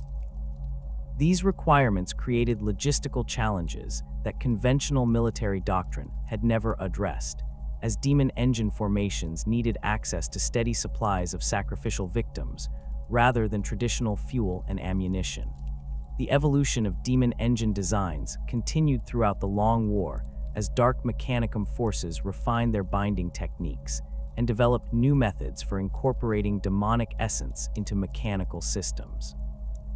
Advanced constructs began incorporating multiple demon spirits within single mechanical hosts, creating entities with enhanced capabilities, but also increased instability as the bound demons competed for control over their shared vessel. These multi-demon engines possessed capabilities that exceeded their single-spirit predecessors, but required more complex binding rituals and greater sacrificial offerings to maintain operational stability. The emergence of warpsmiths as intermediaries between the Dark Mechanicum and the Traitor Legions represented a crucial evolution in Chaos military organization, bridging the gap between the esoteric technological pursuits of corrupted tech priests and the practical battlefield requirements of Space Marine forces. These fallen tech marines retained their original understanding of Imperial technology while embracing the forbidden knowledge offered by their Dark Mechanicum allies, creating a hybrid discipline that combined orthodox engineering principles with demonic enhancement techniques. Their role extended far beyond simple maintenance duties, as they became the architects of Chaos war machines and the keepers of technological secrets that allowed Traitor Legion forces to maintain their equipment despite being cut off from Imperial supply lines. The transformation of loyal tech marines into warpsmiths typically began during the initial stages of their legion's fall to chaos, as these specialists found themselves exposed to corrupted technologies and forbidden knowledge that orthodox doctrine had always prohibited. Unlike their battle brothers, who might resist corruption through faith in the Emperor or loyalty to their Primarch, Tech Marines possess the technical expertise necessary to understand and appreciate the capabilities offered by Dark Mechanicum innovations. Their augmented bodies already contained extensive mechanical components that made them more susceptible to the technological corruption spreading through the traitor legions. The augmentation process that created warpsmiths involved the systematic replacement of orthodox Imperial technology with demon-enhanced components that granted capabilities far exceeding their original specifications. Traditional servo-arms were replaced with corrupted mechadendrites that incorporated living metal alloys capable of reshaping themselves according to their operator's will, while optical augmentations were enhanced with sensory equipment that could perceive warp energies and demonic influences invisible to conventional instruments. These modifications required extensive surgery performed by Dark Mechanicum specialists who possessed the knowledge necessary to integrate demonic essence with existing cybernetic systems. The mechadendrites grafted onto warpsmiths represented some of the most sophisticated examples of demon tech integration, combining mechanical precision with organic adaptability in ways that violated every principle of orthodox augmentation doctrine. These appendages incorporated neural tissue harvested from psychers and mutants, creating hybrid systems that could interface directly with both mechanical devices and warp-based phenomena. The living metal components allowed the mechadendrites to extend far beyond their original length while maintaining full dexterity, enabling warpsmiths to perform complex technical operations at distances that would have been impossible with conventional servo-arms. The sensory capabilities built into corrupted mechadendrites granted warpsmiths awareness of mechanical systems that extended beyond simple visual and tactile perception. These enhanced appendages could detect the spiritual essence inhabiting machine spirits, allowing their operators to identify systems that had been blessed by Imperial priests or corrupted by chaos influences. The mechadendrites also possessed limited precognitive abilities that helped warpsmiths anticipate mechanical failures before they occurred, enabling them to perform preventive maintenance that kept chaos war machines operational despite the harsh conditions they typically encountered. The integration of organic components into warpsmith augmentations created hybrid entities that existed at the intersection between flesh, machine, and demon. Neural pathways were enhanced with crystalline matrices that could process information from multiple dimensional planes simultaneously, while circulatory systems were modified to accommodate synthetic fluids that carried both nutrients and warp energy throughout their bodies. These modifications allowed warpsmiths to survive in environments that would have been lethal to unaugmented humans, while granting them the ability to commune directly with demon engines and other corrupted technologies. The creation and maintenance of chaos war machines represented the primary responsibility of warpsmiths within Traitor Legion forces, requiring skills that combined traditional engineering knowledge with an understanding of demonic binding techniques and warp-based enhancement methods. Unlike Imperial Tech Marines, who worked within established parameters and followed orthodox maintenance protocols, warpsmiths operated without such constraints and could modify existing designs according to battlefield requirements and available resources. Their corrupted augmentations allowed them to work with materials and technologies that would have been dangerous or impossible for orthodox specialists to handle. The workshop facilities established by warpsmiths bore little resemblance to the clean, organized spaces maintained by Imperial Tech Marines, instead resembling hybrid environments that combined traditional manufacturing equipment with ritual chambers designed to contain demonic energies during binding procedures. Workbenches were inscribed with geometric patterns that served as focusing elements for warp-based enhancement rituals, while tool storage areas incorporated containment fields that could hold demon-possessed components safely, until they were needed for specific projects. The air in these facilities typically carried the distinctive metallic tang of ionized particles mixed with the sulfurous odor of demonic presence. Warpsmith workshops incorporated specialized equipment designed specifically for working with demon-enhanced materials and corrupted technologies that required handling techniques unknown to orthodox imperial doctrine. Molecular manipulators allowed for precise modifications to metal structures at the atomic level, while warp field generators could create localized distortions in space-time that enabled impossible engineering feats. These tools were typically demon-possessed themselves, their machine spirits replaced with lesser warp entities that could provide guidance and enhance the operator's capabilities during complex technical procedures. The modification of existing Imperial war machines into Chaos variants required extensive knowledge of both orthodox engineering principles and demonic enhancement techniques, as warpsmiths needed to identify which components could be safely corrupted without compromising the vehicle's basic functionality. Rhino transports were frequently modified with additional armor plating crafted from metals that had been blessed by chaos sorcerers, while their engines were enhanced with warp-based power sources that increased performance at the cost of stability. These modifications typically involved the replacement of machine spirits with bound demons that could adapt the vehicle's performance characteristics to match changing battlefield conditions. The creation of entirely new war machine designs allowed warpsmiths to fully exploit their understanding of both Imperial technology and chaos corruption, producing vehicles that incorporated the best aspects of both traditions while avoiding the limitations that constrained orthodox designs. These hybrid constructs typically featured weapon systems that combined conventional Imperial armaments with demon-enhanced components that increased their destructive potential, while their armor incorporated materials that existed partially within the warp and could resist both physical attacks and psychic assault. The resulting vehicles possessed capabilities that exceeded their Imperial counterparts while maintaining the reliability necessary for extended combat operations.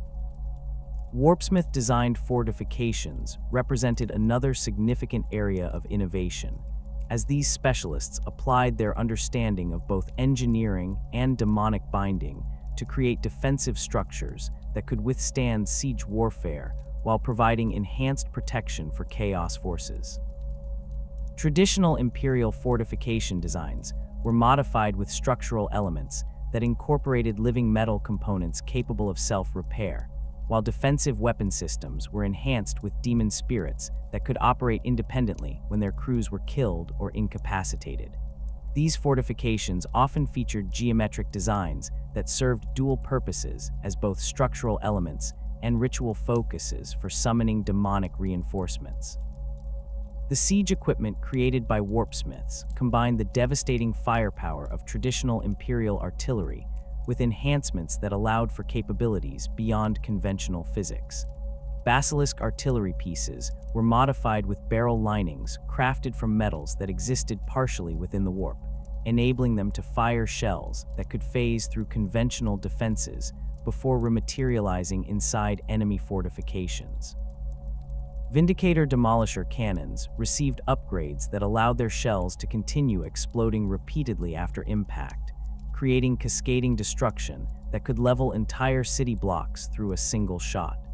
The demon-enhanced siege towers constructed by warpsmiths incorporated both mechanical systems and bound demonic entities that could manipulate the structure's configuration according to tactical requirements.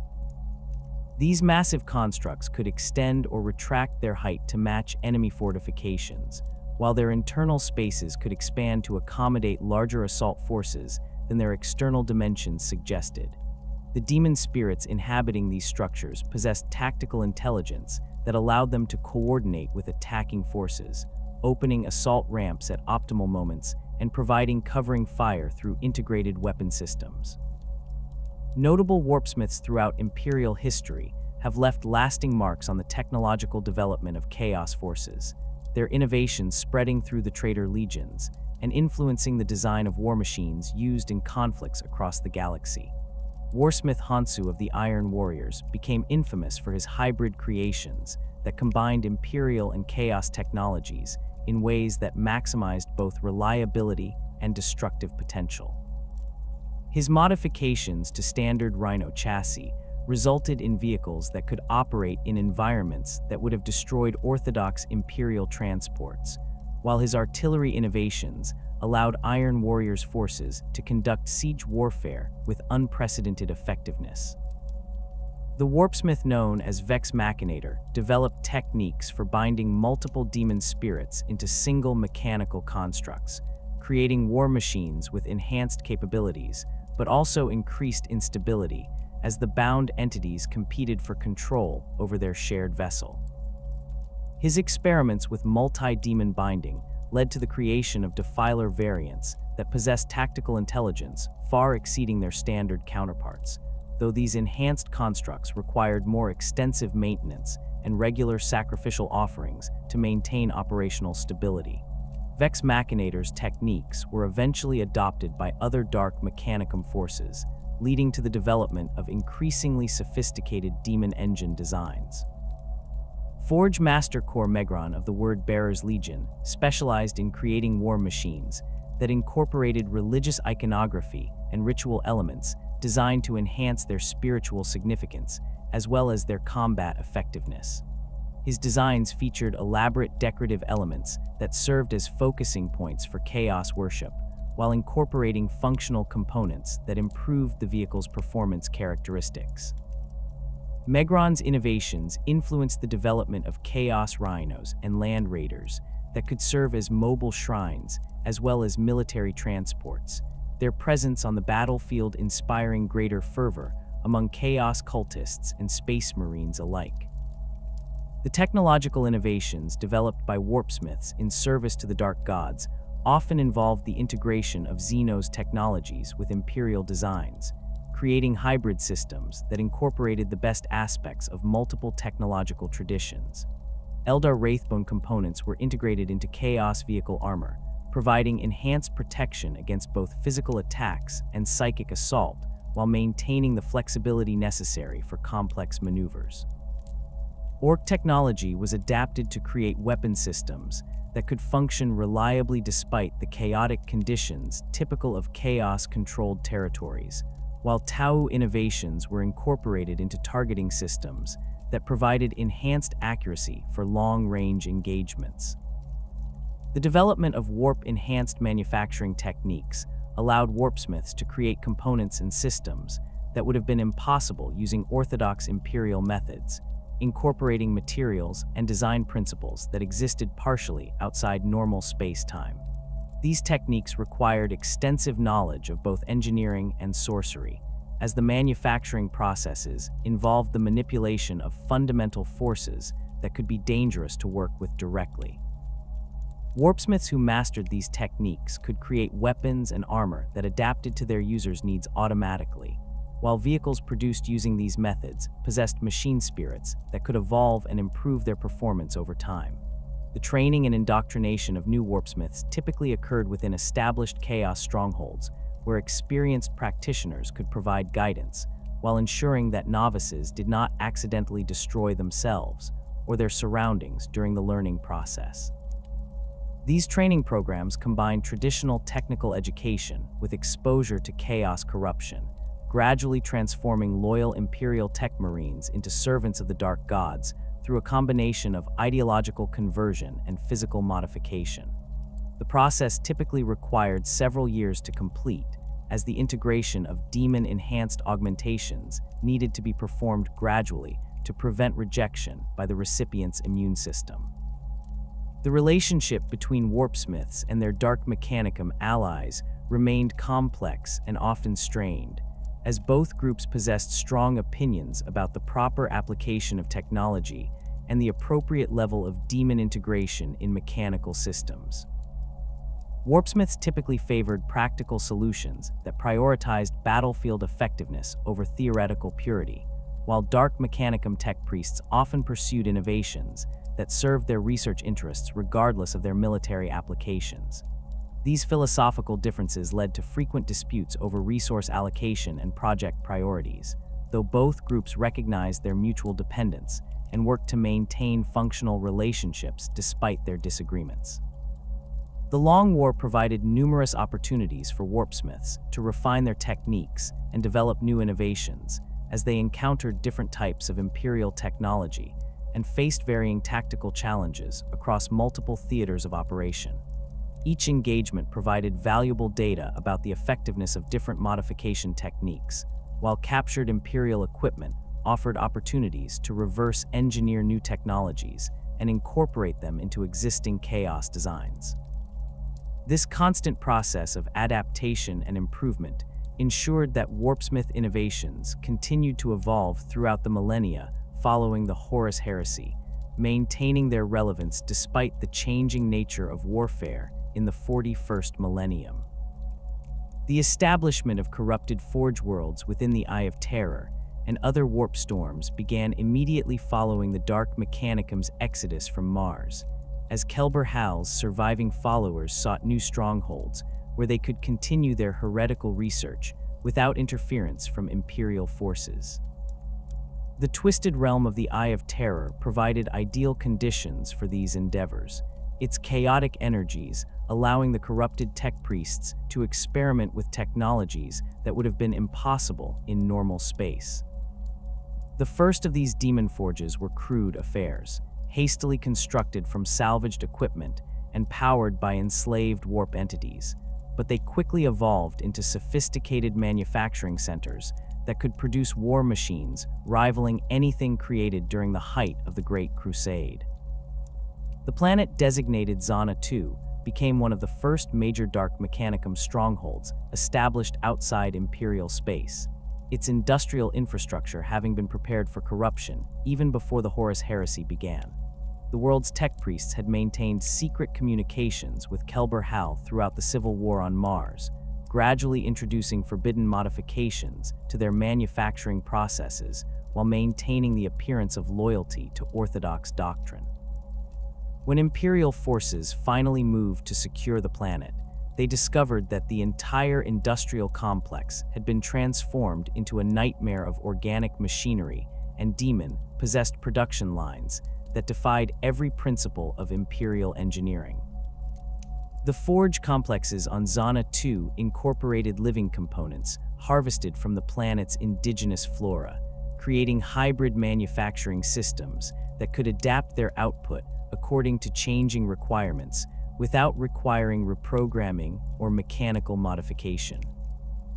Assembly lines staffed by servo skulls that had been infected with organic parasites could modify their behavior patterns in real time, producing weapons and vehicles that incorporated improvements suggested by the corrupted machine spirits inhabiting the facility's cogitator networks.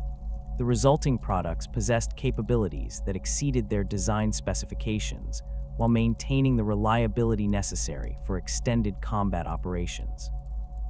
The demon forges established within the Eye of Terror itself represented the ultimate expression of Dark Mechanicum corruption, their manufacturing processes powered directly by warp energy channeled through crystalline matrices that existed partially outside normal space-time.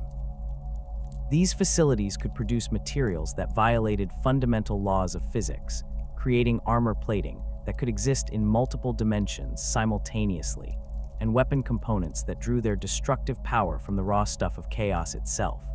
The tech priests operating these forges had long since abandoned any pretense of humanity, their forms so extensively modified with demon-enhanced augmentations that they resembled mechanical demons more than anything that had once been human. The Forge of Souls, located on a nameless world deep within the Eye of Terror, became notorious throughout the Imperium for producing some of the most devastating demon engines ever encountered by Imperial forces.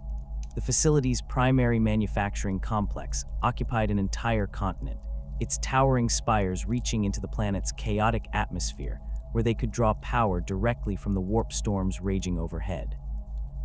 The assembly lines within this complex operated according to principles that defied rational analysis, with components materializing from thin air and fusing together through processes that resembled sorcery more than conventional manufacturing.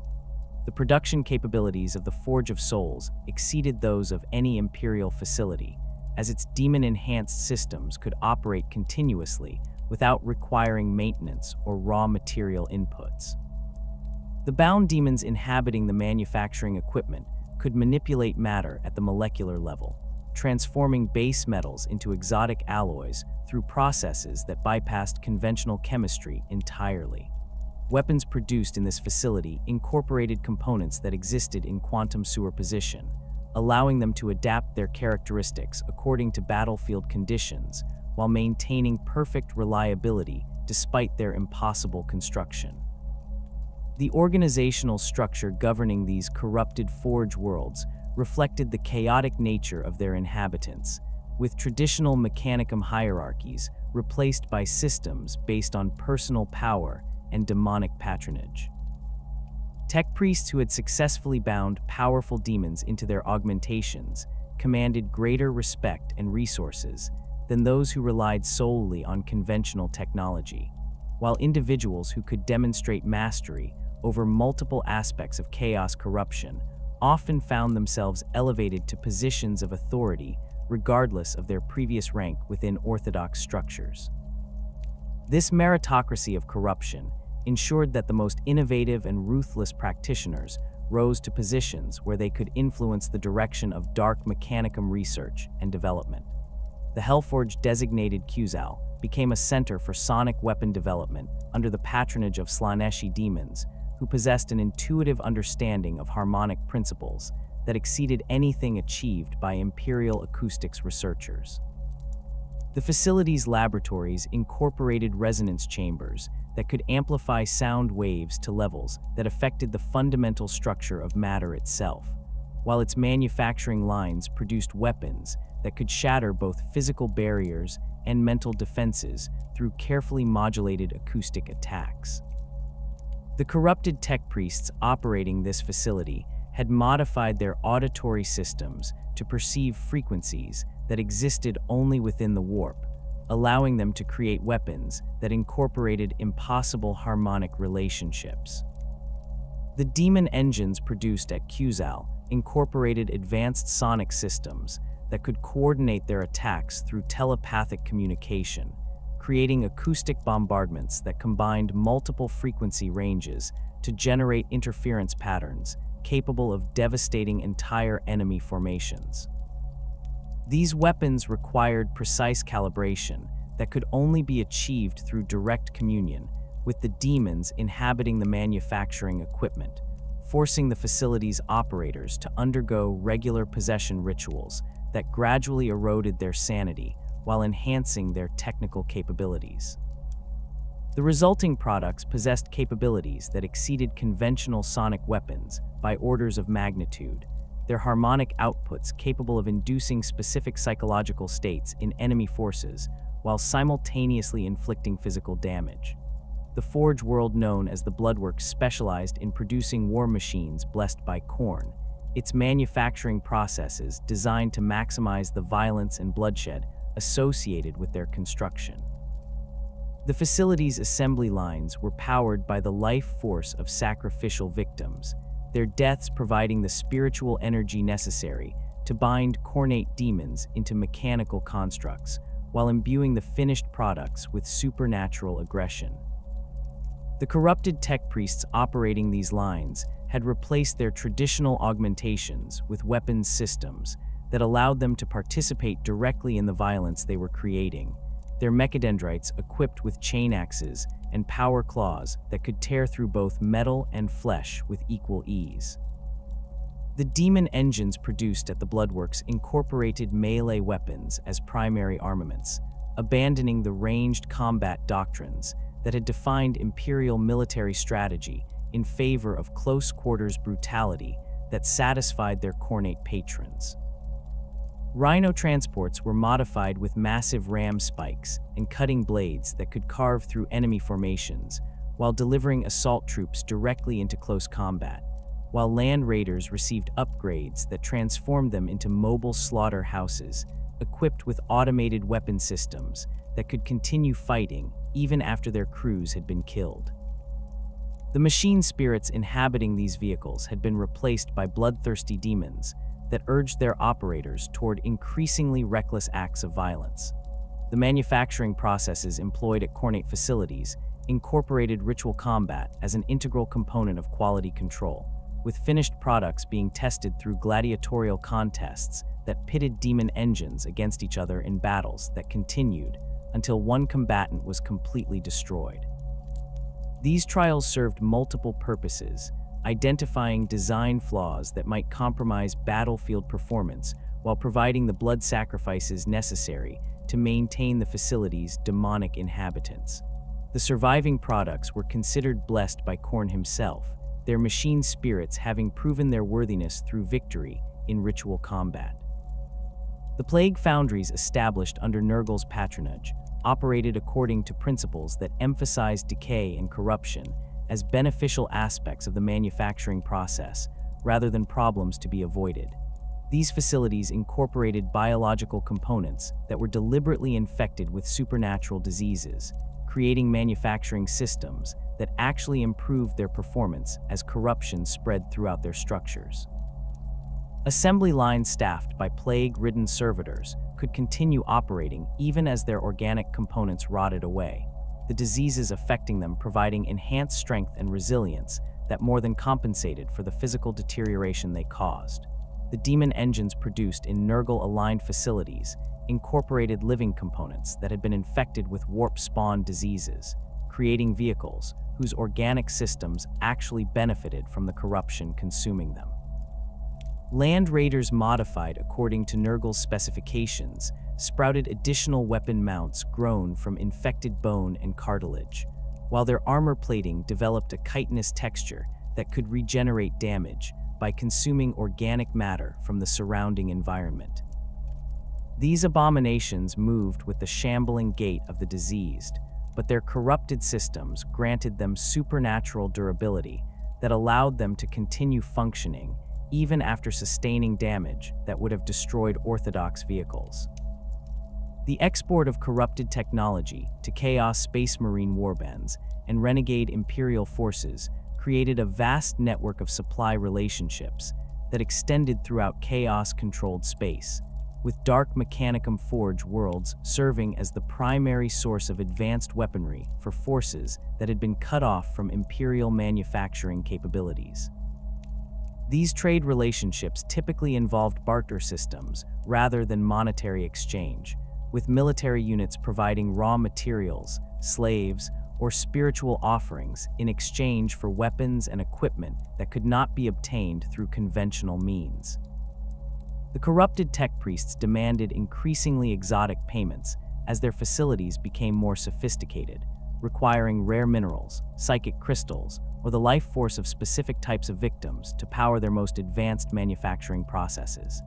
The Iron Warriors Legion maintained particularly close relationships with several Dark Mechanicum Forge worlds, their expertise in siege warfare making them valuable allies for facilities that required protection from Imperial assault forces.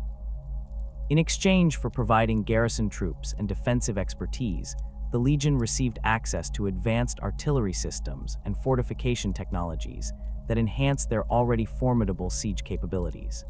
The demon engines produced specifically for Iron Warriors forces incorporated design elements that reflected the Legion's tactical preferences, with enhanced armor protection and weapon systems optimized for prolonged engagements against fortified positions. The Word-Bearer's extensive network of cultist cells provided Dark Mechanicum facilities with steady supplies of sacrificial victims and raw materials, their religious authority allowing them to organize tribute systems that funneled resources toward corrupted forge worlds throughout Chaos space.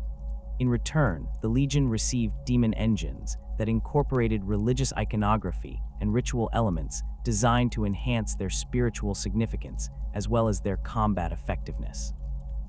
These vehicles served as mobile shrines that could inspire greater fervor among Chaos cultists while providing the military capabilities necessary for successful campaigns against Imperial forces. The Alpha Legion's clandestine operations frequently involved the acquisition of Imperial technology that could be reverse-engineered by Dark Mechanicum specialists, their infiltration capabilities allowing them to obtain advanced systems that would have been impossible to acquire through direct assault. The corrupted tech priests provided the Legion with specialized equipment designed for covert operations, including stealth systems that could fool Imperial sensors and communication devices that could penetrate even the most sophisticated Imperial encryption protocols. These collaborative relationships allowed both organizations to achieve objectives that would have been impossible through independent action. The Night Lord's terror tactics were enhanced through access to specialized equipment produced by Dark Mechanicum facilities that specialized in psychological warfare applications. Demon engines designed for the Legion incorporated sonic systems that could induce specific fear responses in enemy forces, while their armor incorporated holographic projectors that could create terrifying visual displays designed to demoralize opponents before combat even began. The corrupted tech priests found the Night Lord's methods particularly compatible with their own research into the psychological applications of technology, leading to innovations that combined physical and mental assault capabilities in single weapon systems. The Emperor's children received access to the most sophisticated sonic weaponry produced by Dark Mechanicum facilities, their pursuit of perfection in all forms of combat making them ideal test subjects for experimental weapon systems that pushed the boundaries of acoustic warfare. The corrupted tech priests provided the Legion with equipment that could create complex harmonic arrangements while delivering devastating attacks against enemy forces, transforming conventional battles into elaborate performances that satisfied both military and artistic objectives simultaneously. These collaborative efforts resulted in innovations that influenced the development of sonic weapons throughout chaos-controlled space. The World Eater's berserker tendencies were accommodated through access to demon engines that incorporated cornate enhancements designed to amplify their natural aggression while providing the durability necessary to survive their reckless combat tactics. The corrupted tech priests developed specialized medical equipment that could maintain World Eater's warriors despite the extensive injuries they typically sustained during combat, while their weapon systems were designed to function reliably even when operated by individuals in the grip of supernatural rage. These support relationships allowed the Legion to maintain its effectiveness despite combat losses that would have crippled more conventional military formations. The Death Guard's association with Nurgle-aligned Dark Mechanicum facilities provided them with access to biological warfare systems that complemented their existing expertise in toxic combat applications. The corrupted tech priests developed specialized delivery systems for the Legion's plague weapons while creating protective equipment that could function reliably in the contaminated environments that Death Guard forces typically created during their campaigns. These collaborative efforts resulted in innovations that made the Legion even more effective at conducting warfare through biological contamination, their demon engines serving as mobile plague laboratories that could synthesize and deploy new diseases according to battlefield requirements. The Thousand Suns' pursuit of arcane knowledge created natural partnerships with Dark Mechanicum facilities that specialized in psychic enhancement technologies and warp-based weapon systems. The corrupted tech priests provided the Legion with equipment that could amplify and focus psychic energies while protecting their operators from the dangers associated with extended warp exposure. These relationships resulted in innovations that combined traditional sorcery with advanced technology, creating hybrid systems that operated according to principles that transcended conventional physics while maintaining the reliability necessary for military applications. The manufacturing capabilities of Dark Mechanicum Forge worlds continued to evolve throughout the Long War as their operators gained experience with demon-enhanced technologies and developed new techniques for incorporating chaos corruption into mechanical systems. Advanced facilities began producing war machines that could adapt their capabilities according to changing battlefield conditions, their demon spirits learning from each engagement and modifying their host systems to improve performance in future conflicts. These evolutionary processes ensured that Chaos forces maintained technological parity with Imperial developments despite being cut off from orthodox research and development programs. The quality control standards employed by Dark Mechanicum facilities differed significantly from those used in Imperial manufacturing, with corruption and mutation being viewed as beneficial modifications rather than defects to be corrected. Products that exhibited unexpected capabilities or unusual characteristics were often considered superior to those that matched their original design specifications, leading to manufacturing processes that deliberately introduced random variables to encourage beneficial mutations. This approach resulted in weapons and vehicles that possessed unique capabilities, but also increased the unpredictability of Chaos military equipment, creating tactical challenges for both operators and enemies who encountered these systems in combat. The 10,000 years following the Horus Heresy have witnessed an endless cycle of technological warfare between the orthodox Adeptus Mechanicus and their fallen brethren, a conflict that spans entire sectors and shapes the very nature of Imperial military capability. The Dark Mechanicum's survival within the Eye of Terror and other warp storms has allowed them to develop technologies that consistently challenge Imperial supremacy, their demon-enhanced manufacturing capabilities producing war machines that appear on battlefields across the galaxy with disturbing regularity. This technological arms race has forced the Adeptus Mechanicus to constantly adapt their defensive measures and manufacturing processes, while the corrupted tech priests continue pushing the boundaries of what can be achieved through the fusion of mechanical engineering and demonic essence. The Forge worlds under Dark Mechanicum control have evolved into sophisticated industrial complexes that rival the greatest Imperial facilities in their production capacity, though their methods remain fundamentally alien to orthodox doctrine. The Hellforge designated Galmech has become notorious for producing Land Raider variants that incorporate living metal components capable of self-repair, their corrupted machine spirits adapting the vehicle's configuration according to battlefield conditions without requiring external maintenance. Imperial forces encountering these abominations report that destroyed sections of armor plating can regenerate within hours, while weapon systems damaged beyond conventional repair somehow restore themselves to full functionality through processes that defy understanding. The ongoing technological rivalry between orthodox and heretical factions has driven innovations on both sides that have fundamentally altered the nature of warfare in the 41st millennium.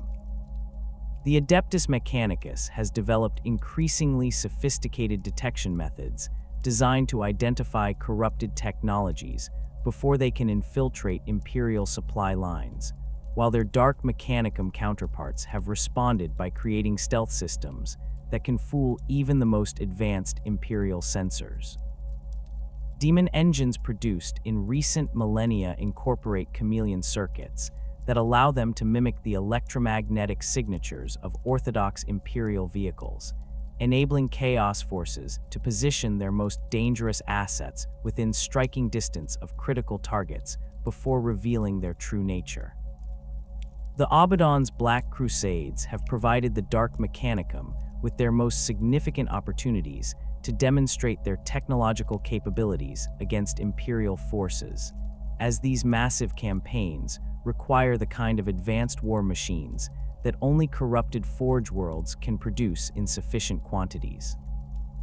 The 13th Black Crusade saw the deployment of Defiler variants that incorporated quantum displacement systems, allowing these demon engines to phase through Imperial fortifications while maintaining their ability to engage enemy forces with conventional weapons. The technology required for these modifications drew heavily on archaeotech principles that had been corrupted through millennia of demonic enhancement, creating hybrid systems that operated according to principles that violated multiple laws of physics simultaneously. The War Master's personal fleet received extensive technological support from Dark Mechanicum facilities throughout the Long War, with corrupted tech priests providing specialized equipment designed to overcome specific Imperial defensive measures. The Planet Killer's devastating capabilities were enhanced through modifications that incorporated warp-based targeting systems capable of tracking enemy vessels across multiple dimensional planes, while its primary weapon received upgrades that allowed it to channel raw chaos energy into focused beams of destruction. These enhancements required the sacrifice of entire populations to provide the spiritual energy necessary for their operation, but the results justified the cost through their ability to eliminate Imperial strongholds that had previously been considered impregnable.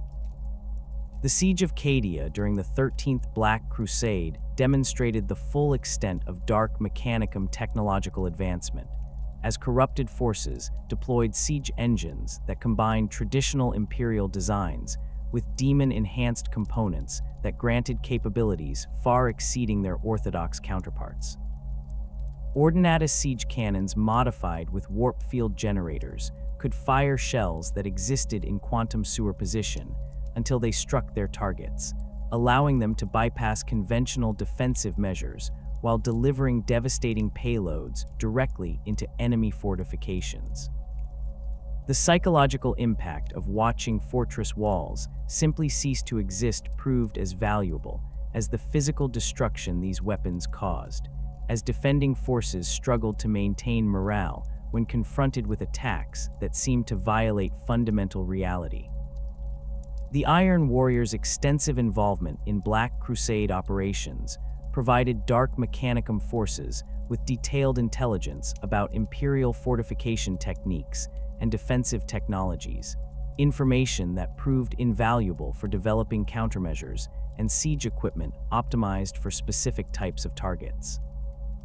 Corrupted tech priests embedded with Iron Warriors' warbands could observe Imperial defensive measures firsthand, analyzing their effectiveness and identifying weaknesses that could be exploited through technological solutions.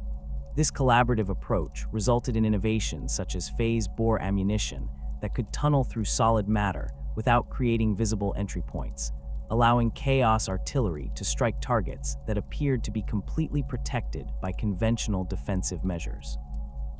The Word-Bearer's extensive network of cultist cells has provided Dark Mechanicum facilities with unprecedented intelligence about Imperial manufacturing capabilities and technological developments, their infiltration operations targeting Forge worlds and Adeptus Mechanicus installations throughout Imperial space.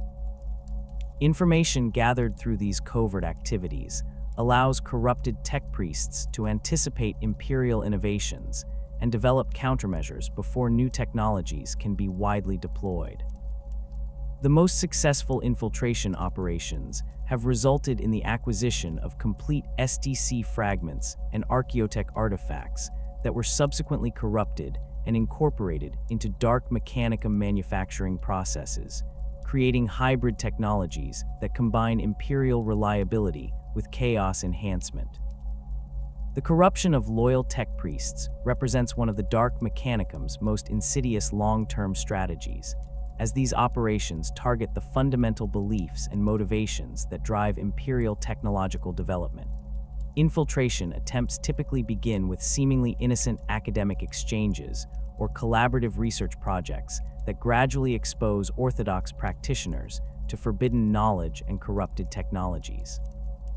The process often takes decades to complete, as the corruption must be introduced slowly enough to avoid detection by Imperial security measures, while ensuring that the target individuals become sufficiently invested in heretical research to abandon their loyalty to orthodox doctrine.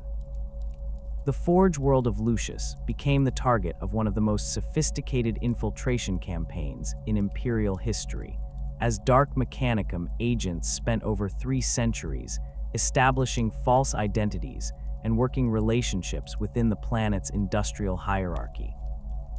The operation began with the introduction of seemingly beneficial technological improvements that enhanced manufacturing efficiency while containing subtle corrupting influences designed to gradually alter the machine spirits inhabiting critical production systems. By the time Imperial authorities detected the infiltration, over 40% of the Forge world's cogitator networks had been compromised, requiring extensive purification rituals and the complete replacement of thousands of contaminated systems. The theft and corruption of SDC templates represents perhaps the most significant threat posed by Dark Mechanicum infiltration operations, as these irreplaceable artifacts contain the technological heritage that defines Imperial military capability. The successful acquisition of even fragmentary SDC data allows corrupted tech priests to reverse engineer Imperial designs and develop enhanced versions that incorporate demon-enhanced components while maintaining compatibility with existing Imperial infrastructure.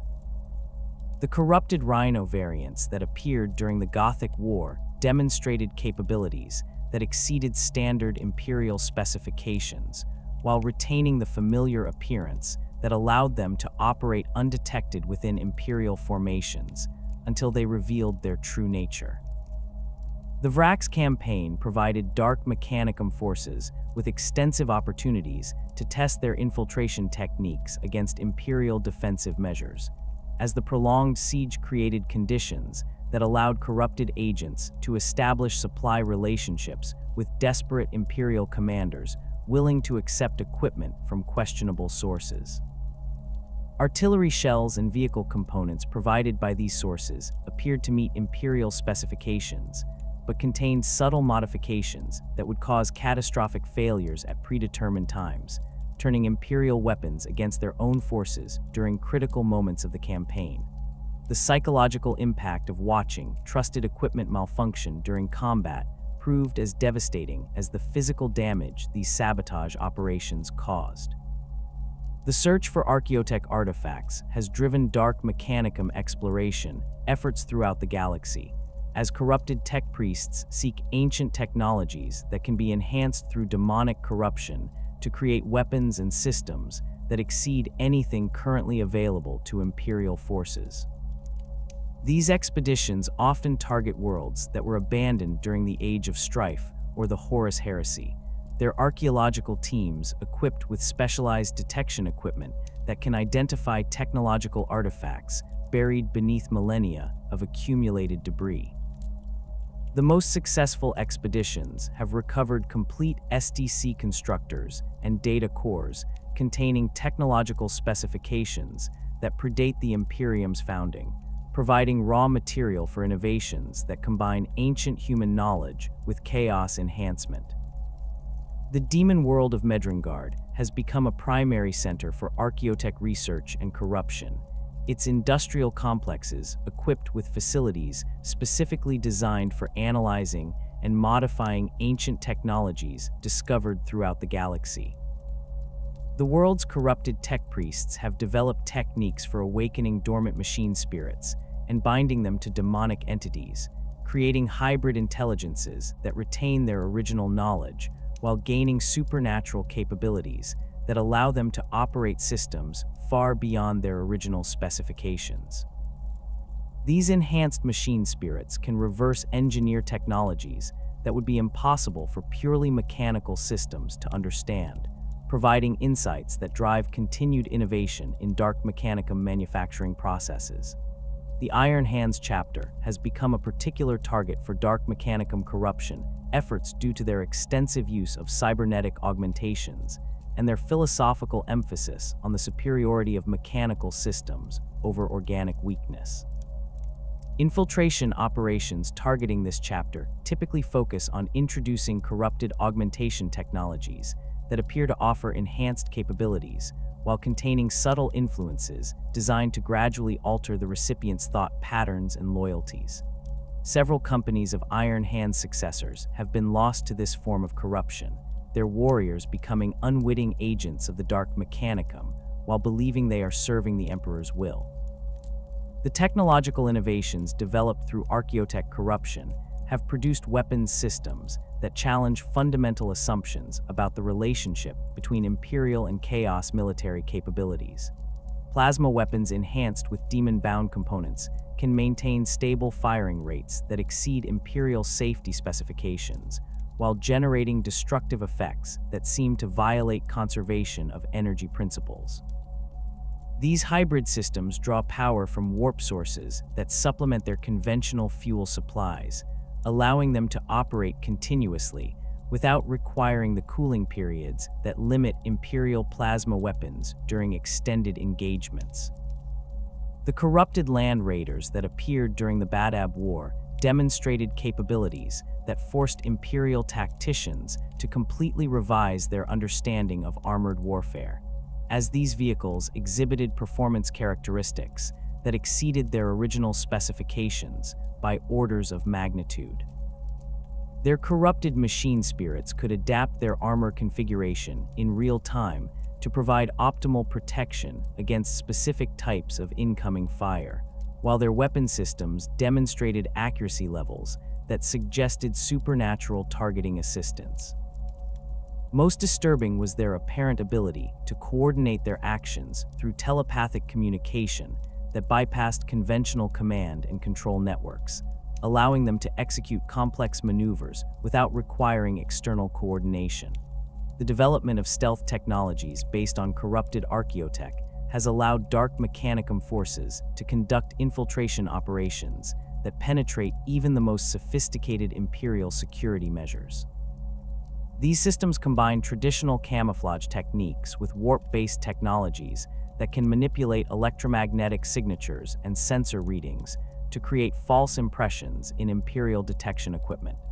Demon engines equipped with these systems can approach Imperial positions while appearing to be friendly forces on sensor displays, their true nature remaining hidden until they begin their attacks.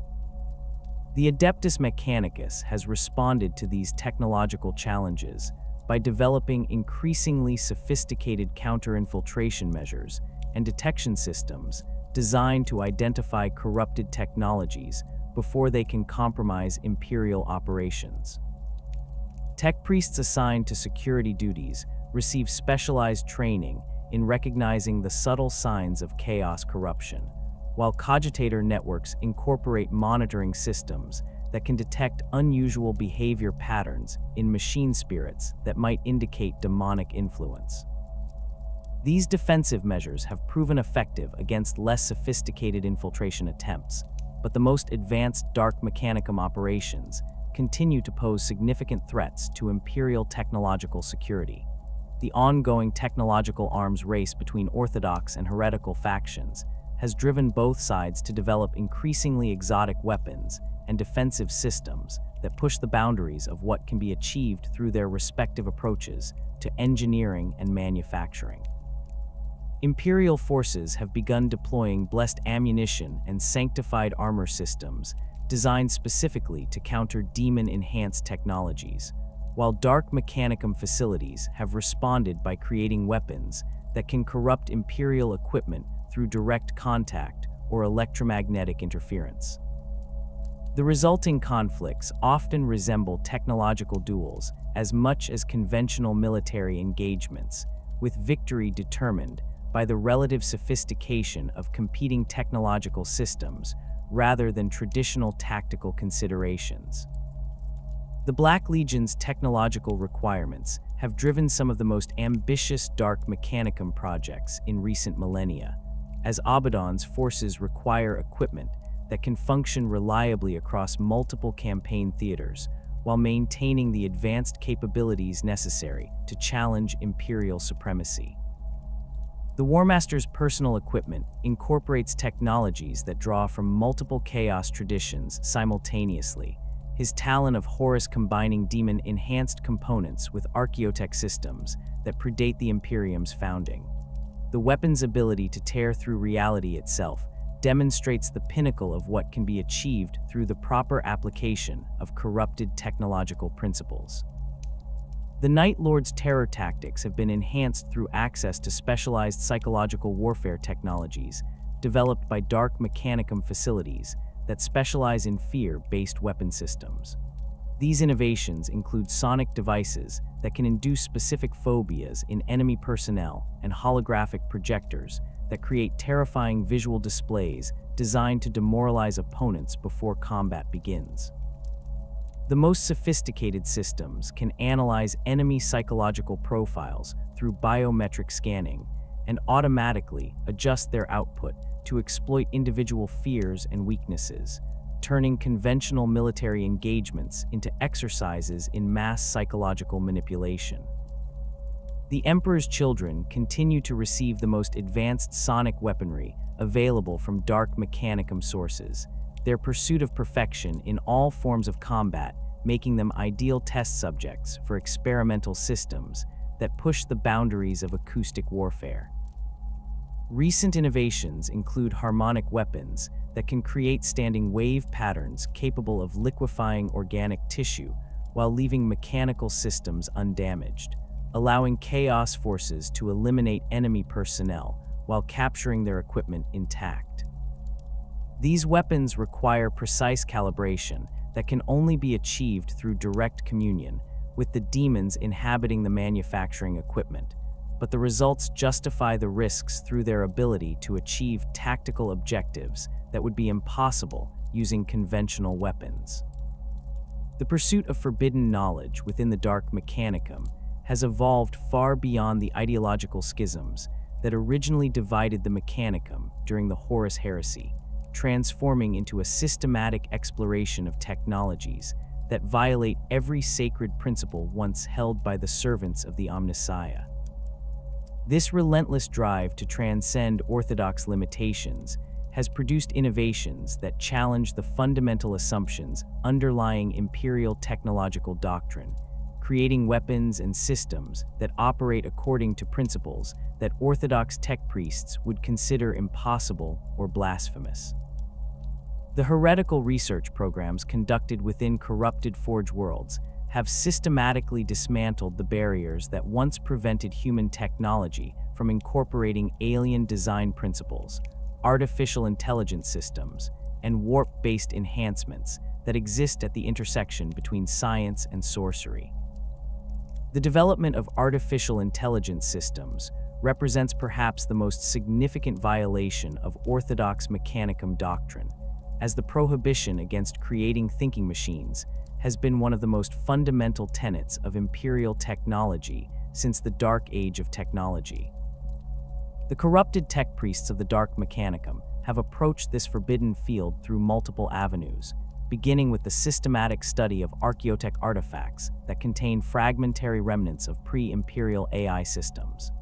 These ancient cogitator cores, recovered from the ruins of civilizations that fell during the Age of Strife, provide templates for creating new artificial intelligences that incorporate lessons learned from humanity's previous disasters with thinking machines. The AI research programs conducted within Dark Mechanicum facilities have produced hybrid systems that combine traditional cogitator technology with demon-enhanced components that grant supernatural intelligence capabilities, while avoiding the instability that characterized pre-imperial artificial minds. These systems utilize bound lesser demons as processing cores, their otherworldly intelligence providing computational capabilities that exceed purely mechanical systems, while remaining controllable through the binding rituals that keep them anchored to material reality. The resulting artificial intelligences demonstrate creativity and adaptability that rivals human consciousness, while maintaining the loyalty and predictability that makes them suitable for military applications. The most sophisticated AI systems developed by the Dark Mechanicum incorporate multiple demon spirits bound into crystalline matrices that exist partially within the warp, creating hybrid intelligences that can process information from multiple dimensional planes simultaneously. These systems can analyze tactical situations by examining potential future outcomes across multiple timelines, providing strategic recommendations that account for variables that purely material intelligence could never consider. The computational power required for such analysis exceeds anything achievable through conventional technology, but the demon-enhanced systems can perform these calculations by drawing processing power directly from the warp itself. The integration of Xeno's technology into Dark Mechanicum research programs has produced hybrid systems that combine the reliability of Imperial engineering with alien design principles that offer capabilities impossible to achieve through purely human approaches. Eldar Wraithbone components have been incorporated into cogitator systems to create neural networks that can process psychic energy alongside conventional data streams, while Orc technology has been adapted to create self-repairing systems that can function reliably despite the chaotic conditions typical of chaos-controlled territories. These hybrid technologies require extensive modification to remain compatible with human operators, but the enhanced capabilities they provide justify the complexity of their integration processes. The study of Tau drone technology has provided Dark Mechanicum researchers with insights into creating autonomous systems that can operate independently while remaining responsive to human command authority. The AI systems developed from these studies incorporate decision-making algorithms that can adapt to changing battlefield conditions without requiring constant supervision, allowing them to serve as force multipliers that enhance the effectiveness of limited chaos military resources. These systems demonstrate tactical intelligence that exceeds simple programming while avoiding the rebellious tendencies that made pre-Imperial AI systems so dangerous to their creators. The corruption of standard template construct systems represents one of the most insidious aspects of Dark Mechanicum research, as these efforts target the fundamental technological heritage that defines Imperial manufacturing capability.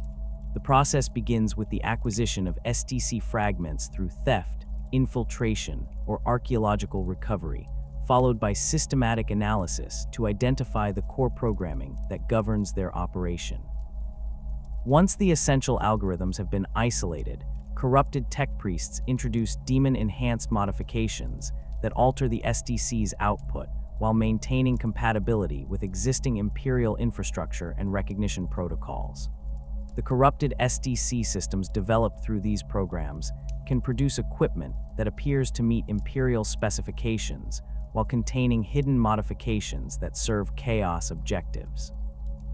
Weapons manufactured using corrupted templates might function normally during initial testing, but contain components that will cause catastrophic failures when exposed to specific trigger conditions, turning Imperial equipment against its users during critical moments of combat.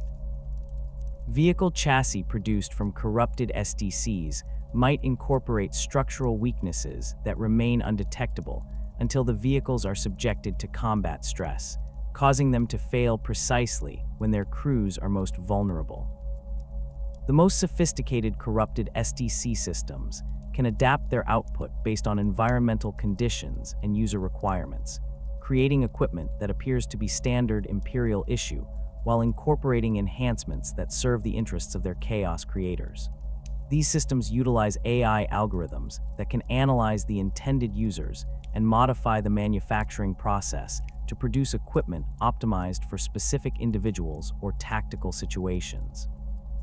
The resulting products demonstrate capabilities that exceed standard Imperial specifications while maintaining the familiar appearance and operation that prevents detection by orthodox quality control procedures. The demon-enhanced STC systems developed by the most advanced Dark Mechanicum facilities can produce equipment that incorporates living components and self-modifying systems that evolve according to battlefield experience. These hybrid manufacturing processes create weapons that learn from each engagement and automatically adjust their performance characteristics to improve effectiveness against specific types of targets.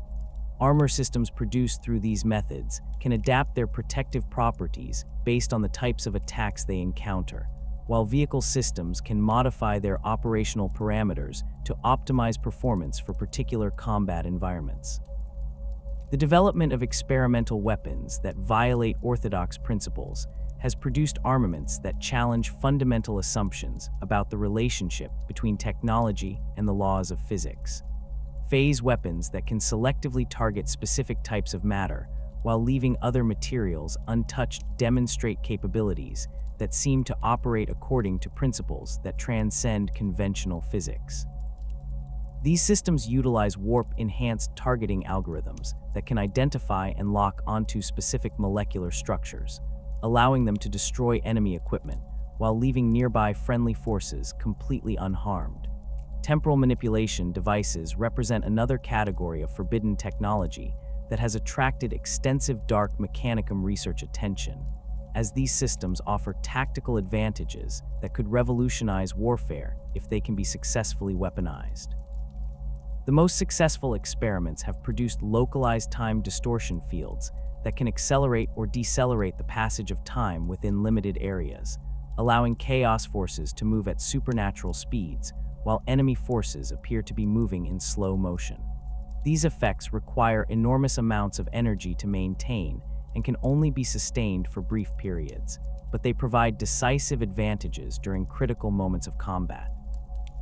The gravity manipulation systems developed by Dark Mechanicum researchers combine archaeotech principles with demon-enhanced components to create weapons that can alter local gravitational fields according to tactical requirements. These systems can create crushing gravitational forces that can flatten enemy fortifications or generate anti-gravity fields that allow heavy equipment to operate in environments where conventional vehicles would be immobilized. The most advanced systems can create gravitational anomalies that distort space-time itself, allowing chaos forces to move through areas that should be impassable while preventing enemy forces from following the same routes. The role of captured loyalist tech priests in forced research programs has provided the Dark Mechanicum with access to orthodox knowledge and techniques that would otherwise remain beyond their reach. These prisoners are subjected to extensive conditioning processes designed to break their loyalty to imperial doctrine while preserving their technical expertise and knowledge of current imperial technologies. The most valuable captives are those with specialized knowledge of advanced imperial systems or access to classified research programs that could provide insights into imperial defensive measures and technological developments. The interrogation techniques employed against captured tech priests combine physical torture with technological methods that can extract information directly from their augmented neural systems. Specialized interface devices can access the data stored within their cranial implants while bypassing the security protocols that normally protect such information from unauthorized access. These procedures typically cause severe psychological trauma and permanent damage to the subject's cognitive abilities, but they can provide detailed intelligence about imperial manufacturing processes, security measures, and technological innovations that would be impossible to obtain through conventional espionage. The forced participation of loyalist prisoners in Dark Mechanicum research programs has accelerated the development of technologies that combine orthodox imperial knowledge with chaos enhancements. These captives are compelled to contribute their expertise to projects that violate everything they once believed in, their knowledge of imperial systems providing the foundation for innovations that can penetrate imperial defenses or exploit weaknesses in orthodox technologies. The psychological pressure of being forced to betray their fundamental beliefs often drives these prisoners to complete mental breakdown, but their technical contributions remain valuable even after their sanity has been destroyed. The indoctrination processes used to convert captured tech priests into willing servants of the Dark Mechanicum involve gradual exposure to corrupted technologies and forbidden knowledge that gradually erodes their faith in orthodox doctrine. These programs typically begin with seemingly innocent research projects that demonstrate the limitations of imperial technology, followed by exposure to chaos-enhanced systems that offer capabilities far exceeding anything available through orthodox means. The conversion process can take years to complete, but successful subjects become some of the most valuable assets available to Dark Mechanicum research programs. The hybrid research teams that combine converted loyalists with veteran Dark Mechanicum practitioners have produced some of the most sophisticated technologies available to chaos forces. These collaborative efforts benefit from the orthodox knowledge and disciplined research methods that converted subjects bring to their projects, while the veteran heretics provide the understanding of chaos principles necessary to enhance conventional technologies with demon-enhanced components.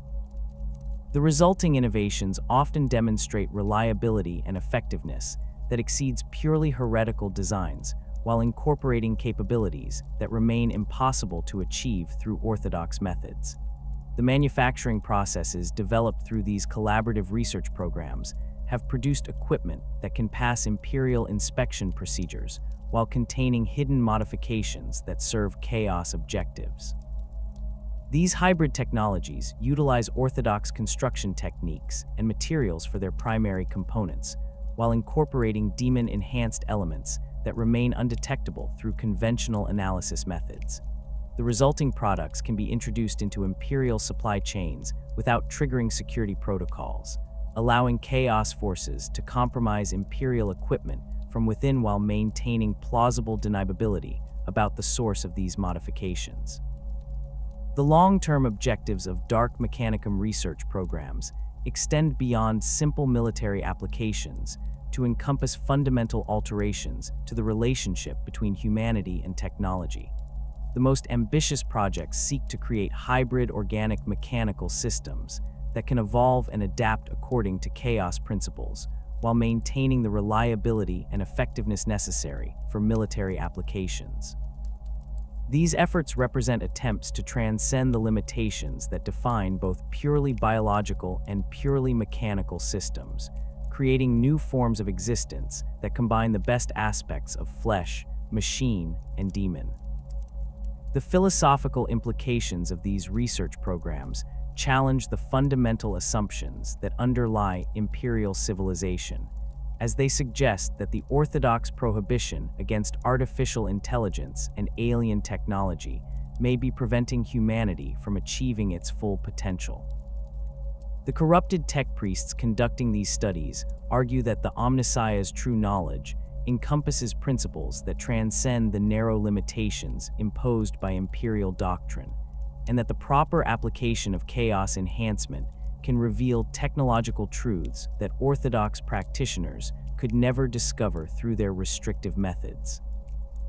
The evidence supporting these claims continues to accumulate as Dark Mechanicum research programs produce increasingly sophisticated technologies that demonstrate capabilities far exceeding anything available through orthodox means. The weapons and systems emerging from corrupted Forge worlds consistently outperform their Imperial counterparts while incorporating features that seem impossible according to conventional understanding of physics and engineering. These successes provide powerful arguments for the superiority of chaos-enhanced technology, even as they demonstrate the terrible costs associated with abandoning the moral and ethical constraints that define orthodox Imperial doctrine. The ultimate fate of Kelbor-Hal remains shrouded in the chaotic energies that transformed Mars into a demon world, though fragmentary reports from Imperial reconnaissance missions and captured chaos cultists suggest that the former Fabricator General has transcended his original mortal form to become something far more terrible. Unlike the demon Primarchs who underwent dramatic physical transformations that left them as obvious servants of the Ruinous Powers, Kelbor-Hal's evolution appears to have followed a more subtle path that preserved his technological expertise while granting him capabilities that exceed those of any conventional tech priest. Intelligence gathered by Ordo Malleus Inquisitors indicates that he continues to direct Dark Mechanicum operations from a massive forge complex buried deep within the Martian crust, his consciousness distributed across multiple mechanical bodies that allow him to oversee dozens of research projects simultaneously. The physical form that Kelbor-Hal now inhabits bears little resemblance to the augmented human who once ruled Mars in the Emperor's name.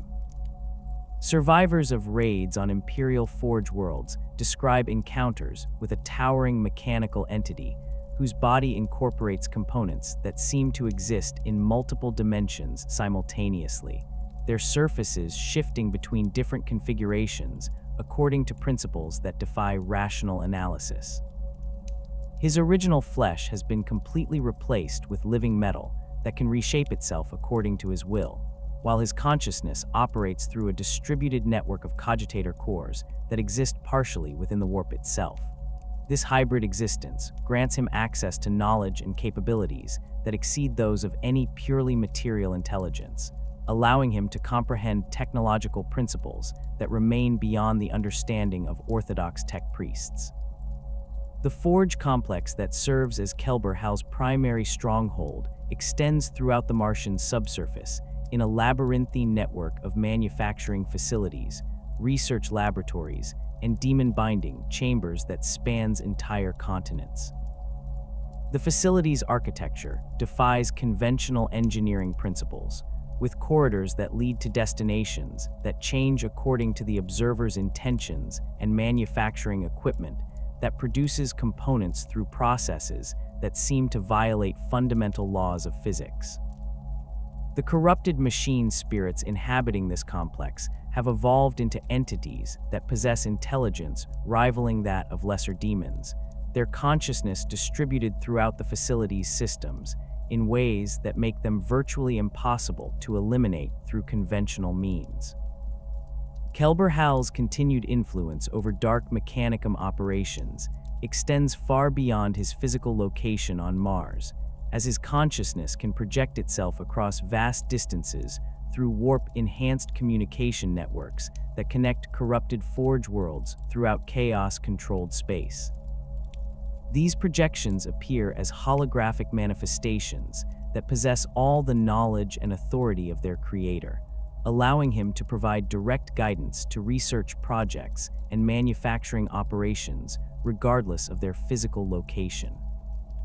The technology required for these projections combines archaeotech communication systems with demon-enhanced components that can transmit consciousness itself across interstellar distances, creating a command and control network that remains immune to Imperial interdiction efforts.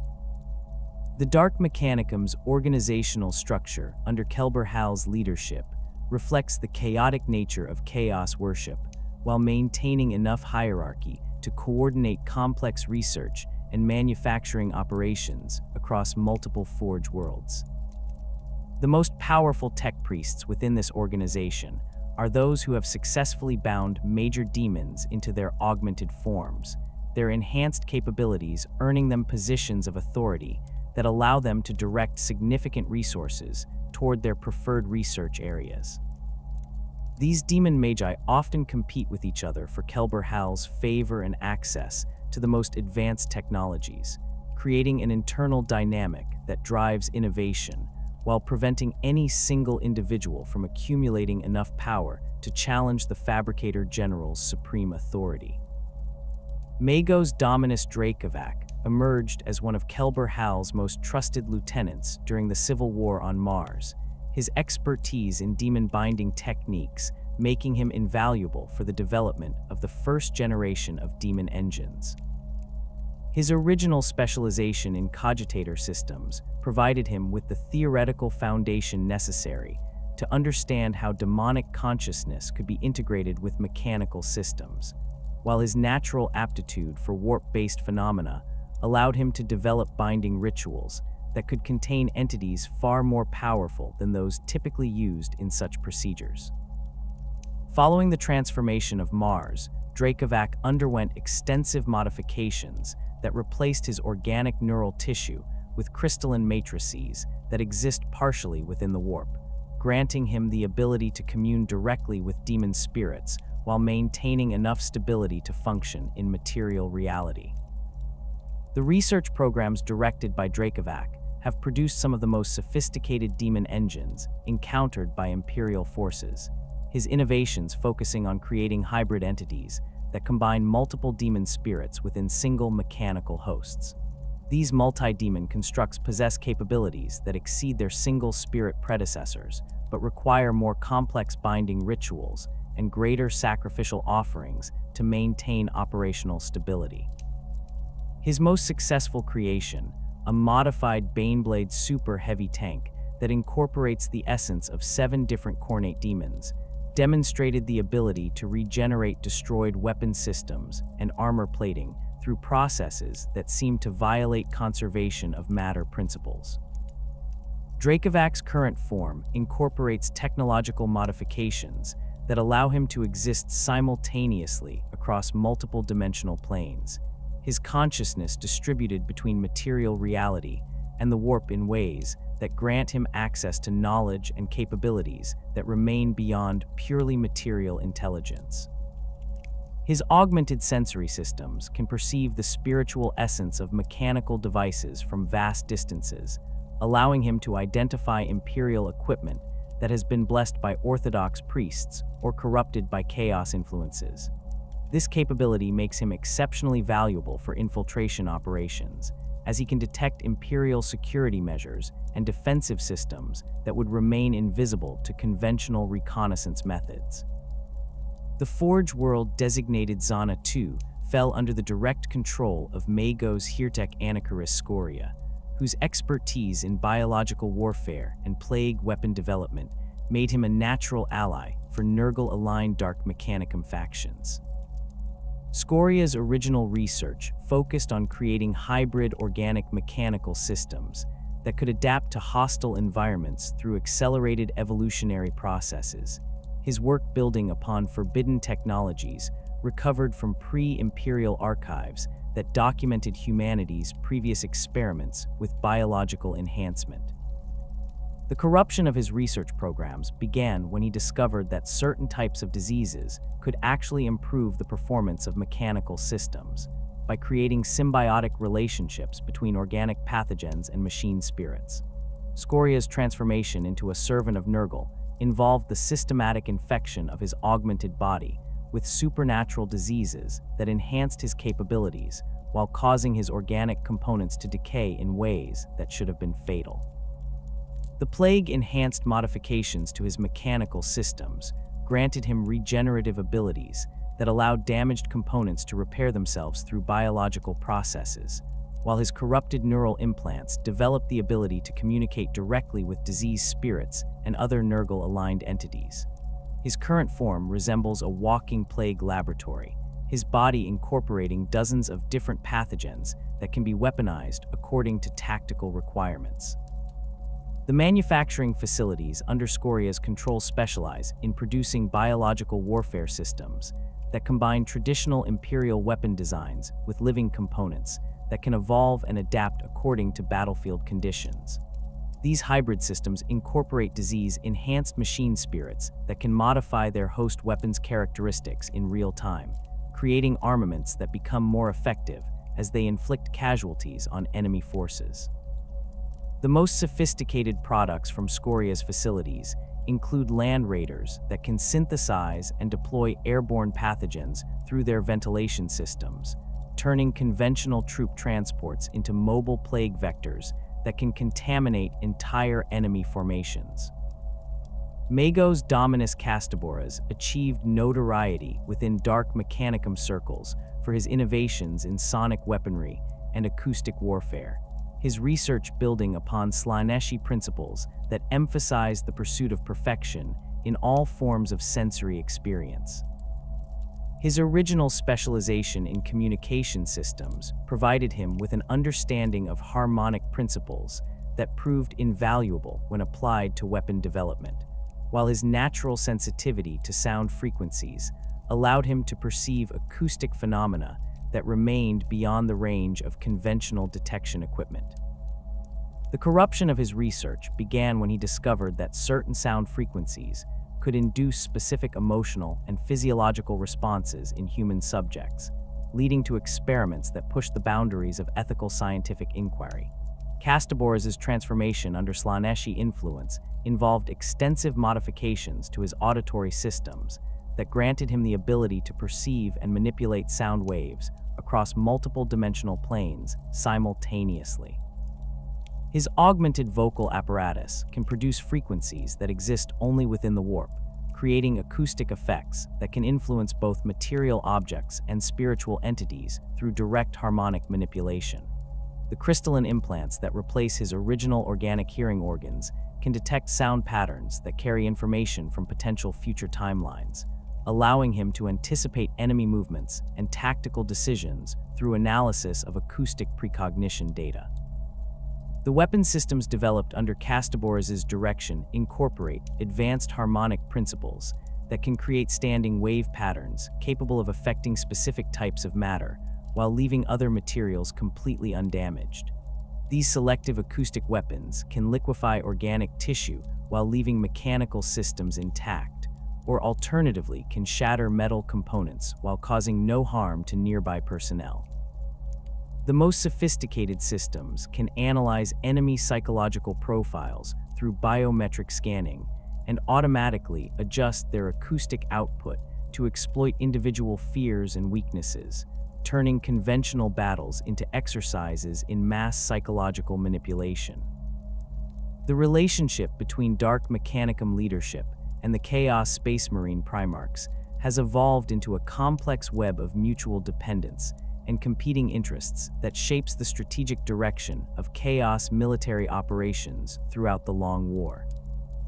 Unlike the straightforward hierarchical relationship that existed between the Adeptus Mechanicus and Imperial military forces, the Dark Mechanicum's association with the traitor legions involves constant negotiation and bargaining, as both sides seek to advance their own objectives while maintaining the cooperative relationships necessary for mutual survival. The technological expertise possessed by corrupted tech priests makes them invaluable allies for Primarchs who require advanced equipment and specialized weapons, while the military protection and resources provided by the legions enable Dark Mechanicum forces to conduct research and manufacturing operations that would be impossible without such support. Perdurabo's association with Dark Mechanicum forces reflects his legion's emphasis on siege warfare and technological innovation, his personal interest in advanced engineering making him more receptive to heretical technologies than many of his brother Primarchs. The Iron Warrior's extensive fortification projects require manufacturing capabilities that can only be provided by corrupted Forge worlds, while their siege operations benefit from specialized equipment that incorporates demon-enhanced components designed to overcome specific types of Imperial defensive measures. In exchange for providing technological support, Dark Mechanicum forces receive protection for their research facilities and access to battlefield intelligence that proves invaluable for developing countermeasures against Imperial military innovations. The collaboration between Perdurabo and Kelbor-Hal has produced some of the most devastating siege engines ever deployed against Imperial forces, their combined expertise resulting in weapons that can breach fortifications previously considered impregnable. The Ordinatus siege cannons developed through this partnership incorporate warp-enhanced targeting systems that can track enemy positions across multiple dimensional planes, while their ammunition utilizes phase shift technology that allows shells to bypass conventional defensive barriers before rematerializing inside enemy strongholds.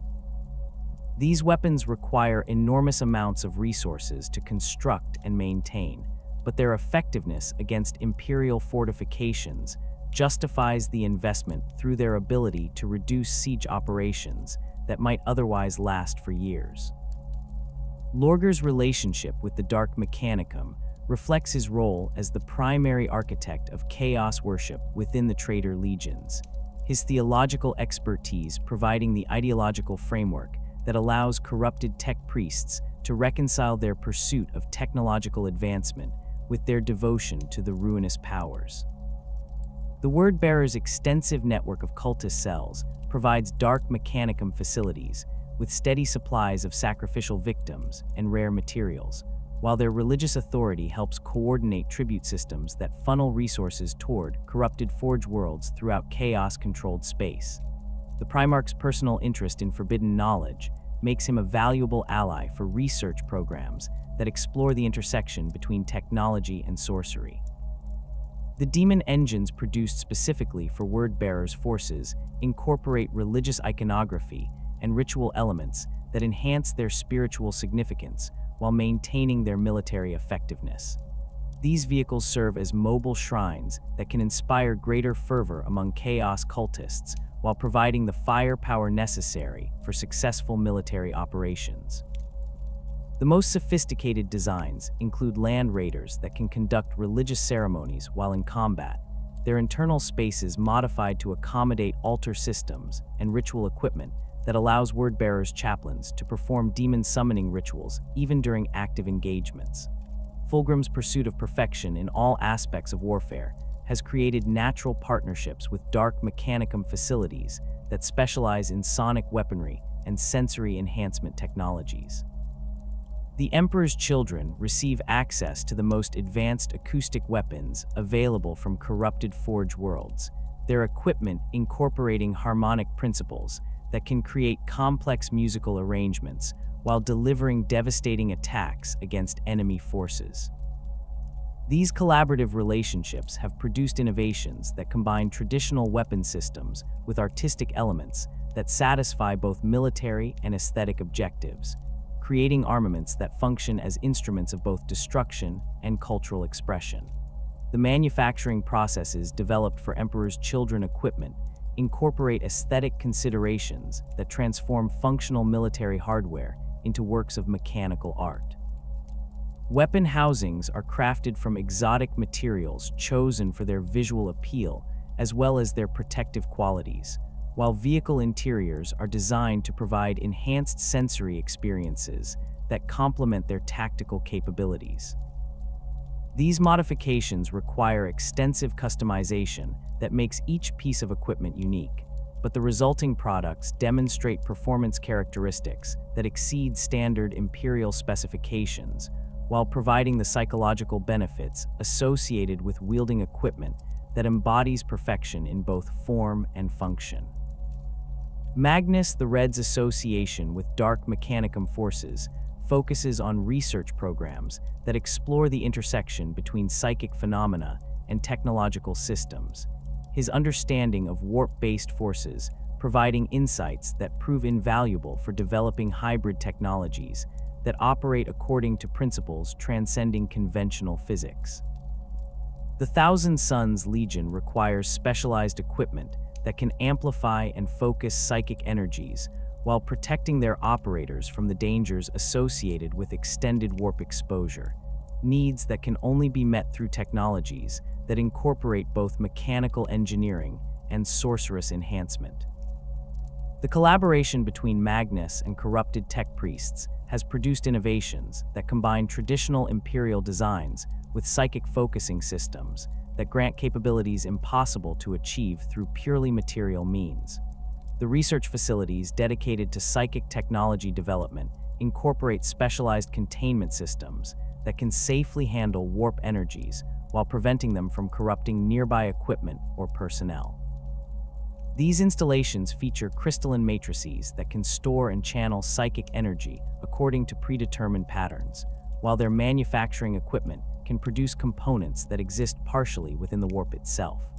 The resulting products demonstrate capabilities that seem miraculous to outside observers, their operation requiring the manipulation of forces that exist beyond the normal boundaries of material reality. Angron's relationship with Dark Mechanicum forces remains more pragmatic than philosophical, his legion's focus on close combat and berserker tactics creating requirements for specialized medical equipment that can maintain World Eater's warriors despite the extensive injuries they typically sustain during battle. The corrupted tech priests provide the Legion with life support systems and surgical equipment designed to function in the contaminated environments that World Eater's forces typically create during their campaigns, while their weapon systems are engineered to remain functional even when operated by individuals in the grip of supernatural rage. These support relationships allow the Legion to maintain its effectiveness despite combat losses that would cripple more conventional military formations. The medical technologies developed for World Eater's forces incorporate cornate enhancements that can accelerate healing processes while increasing the recipient's tolerance for pain and physical trauma. These systems utilize demon-enhanced components that can repair tissue damage through supernatural means, allowing warriors to continue fighting despite injuries that would incapacitate unaugmented humans. The most advanced systems can actually benefit from the violence they witness, their corrupted machine spirits growing stronger as battles intensify around them, and providing enhanced medical support that scales with the level of carnage occurring in their vicinity. The theological war between orthodox and heretical interpretations of the machine god continues to rage across the galaxy, fought not only on physical battlefields, but within the very code and circuitry of every mechanical device touched by either faction. This conflict transcends simple military engagement, representing a fundamental schism in humanity's relationship with technology that shapes every aspect of imperial and chaos technological development. The orthodox Adeptus Mechanicus maintains that the Emperor represents the true manifestation of the Omnissiah, while Dark Mechanicum forces argue that their demon-enhanced understanding reveals deeper truths about the machine god's nature that orthodox doctrine deliberately conceals. The ideological battlefield extends into the machine spirits themselves, as both factions attempt to influence the spiritual essence that inhabits every technological device throughout the galaxy. Orthodox tech priests conduct elaborate blessing rituals designed to strengthen machine spirits against corruption, while their heretical counterparts employ demon-binding techniques that can corrupt these entities from within. The result is an ongoing struggle for the technological soul of humanity, with every cogitator, weapon system, and manufacturing facility becoming a potential front in this invisible war. Recent Dark Mechanicum infiltration operations have demonstrated increasingly sophisticated methods for corrupting orthodox technologies without triggering Imperial detection systems. These attacks target the fundamental programming that governs machine spirit behavior, introducing subtle modifications that can remain dormant for decades before activating to serve chaos objectives. The corrupted code spreads through Imperial networks like a technological virus, gradually subverting entire Forge worlds, while their inhabitants remain unaware of the growing heresy within their sacred machines. The Adeptus Mechanicus has responded to these threats by developing new security protocols that incorporate both technological safeguards and religious observances designed to strengthen machine spirits against corruption. These measures include regular purification rituals performed by tech priests trained in counter-corruption techniques, while advanced monitoring systems scan for the subtle behavioral changes that indicate demon influence. However, the most sophisticated Dark Mechanicum infiltration programs continue to evolve faster than Imperial countermeasures can adapt, creating an arms race that pushes both factions toward increasingly extreme measures. The prophetic visions shared among Dark Mechanicum leadership speak of a future where all technology throughout the galaxy has been touched by chaos corruption, transforming the Imperium's technological infrastructure into a vast network serving the Ruinous Powers. These prophecies describe a time when every Imperial weapon will turn against its wielder, when Forge worlds will produce demon engines instead of loyal war machines, and when the machine spirits that once served the Emperor will pledge their allegiance to the Dark Gods. The corrupted tech priests view this technological apocalypse not as destruction, but as the ultimate liberation of humanity from the artificial constraints imposed by orthodox doctrine. The systematic corruption of standard template construct systems represents the most ambitious aspect of this prophetic agenda, as Dark Mechanicum forces work to infiltrate and modify the fundamental templates that define Imperial manufacturing capability.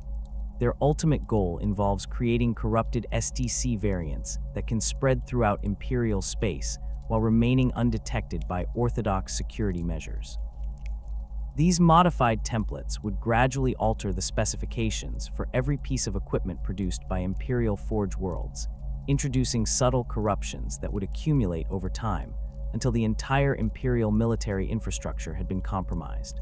The technological singularity envisioned by Dark Mechanicum prophets involves the creation of a galaxy spanning artificial intelligence that combines demon-enhanced consciousness with unlimited manufacturing capability.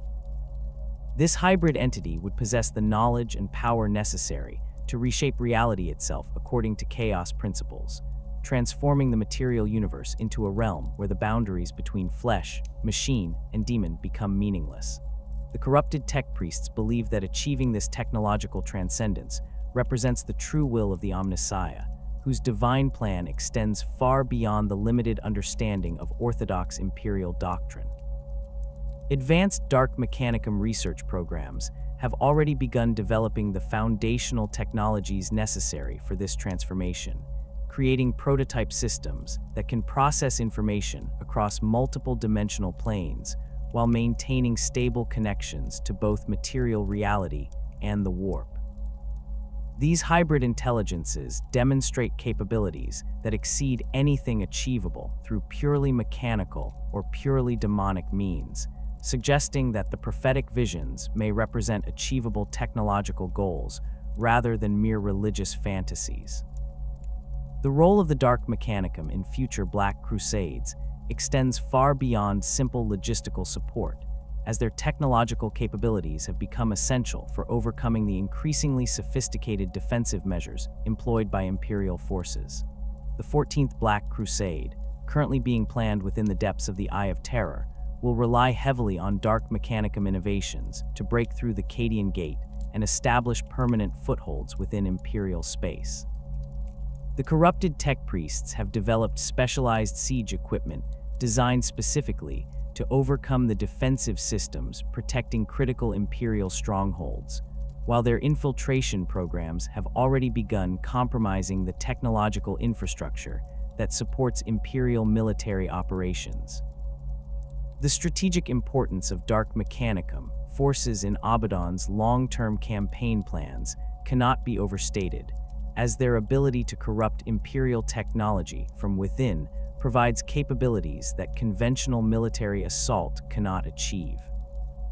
The War Master's vision for the ultimate defeat of the Imperium involves a coordinated campaign that combines traditional military conquest with technological subversion, gradually undermining Imperial capability, while chaos forces mass for decisive strikes against weakened targets. This approach requires the kind of sophisticated technological warfare that only Dark Mechanicum forces can provide, making them indispensable allies despite the philosophical differences that sometimes strain their relationships with the traitor legions. The development of new Demon Engine, designed specifically for Black Crusade operations, has produced war machines that incorporate lessons learned from 10,000 years of warfare against Imperial forces. These advanced constructs combine the devastating firepower of traditional Chaos vehicles with stealth capabilities that allow them to infiltrate Imperial formations before revealing their true nature. The most sophisticated designs can mimic the electromagnetic signatures of loyal Imperial equipment, enabling them to approach critical targets without triggering defensive responses until they begin their attacks. The coordination between different Dark Mechanicum Forge worlds during major Chaos offensives demonstrates an organizational capability that rivals the most sophisticated Imperial military operations.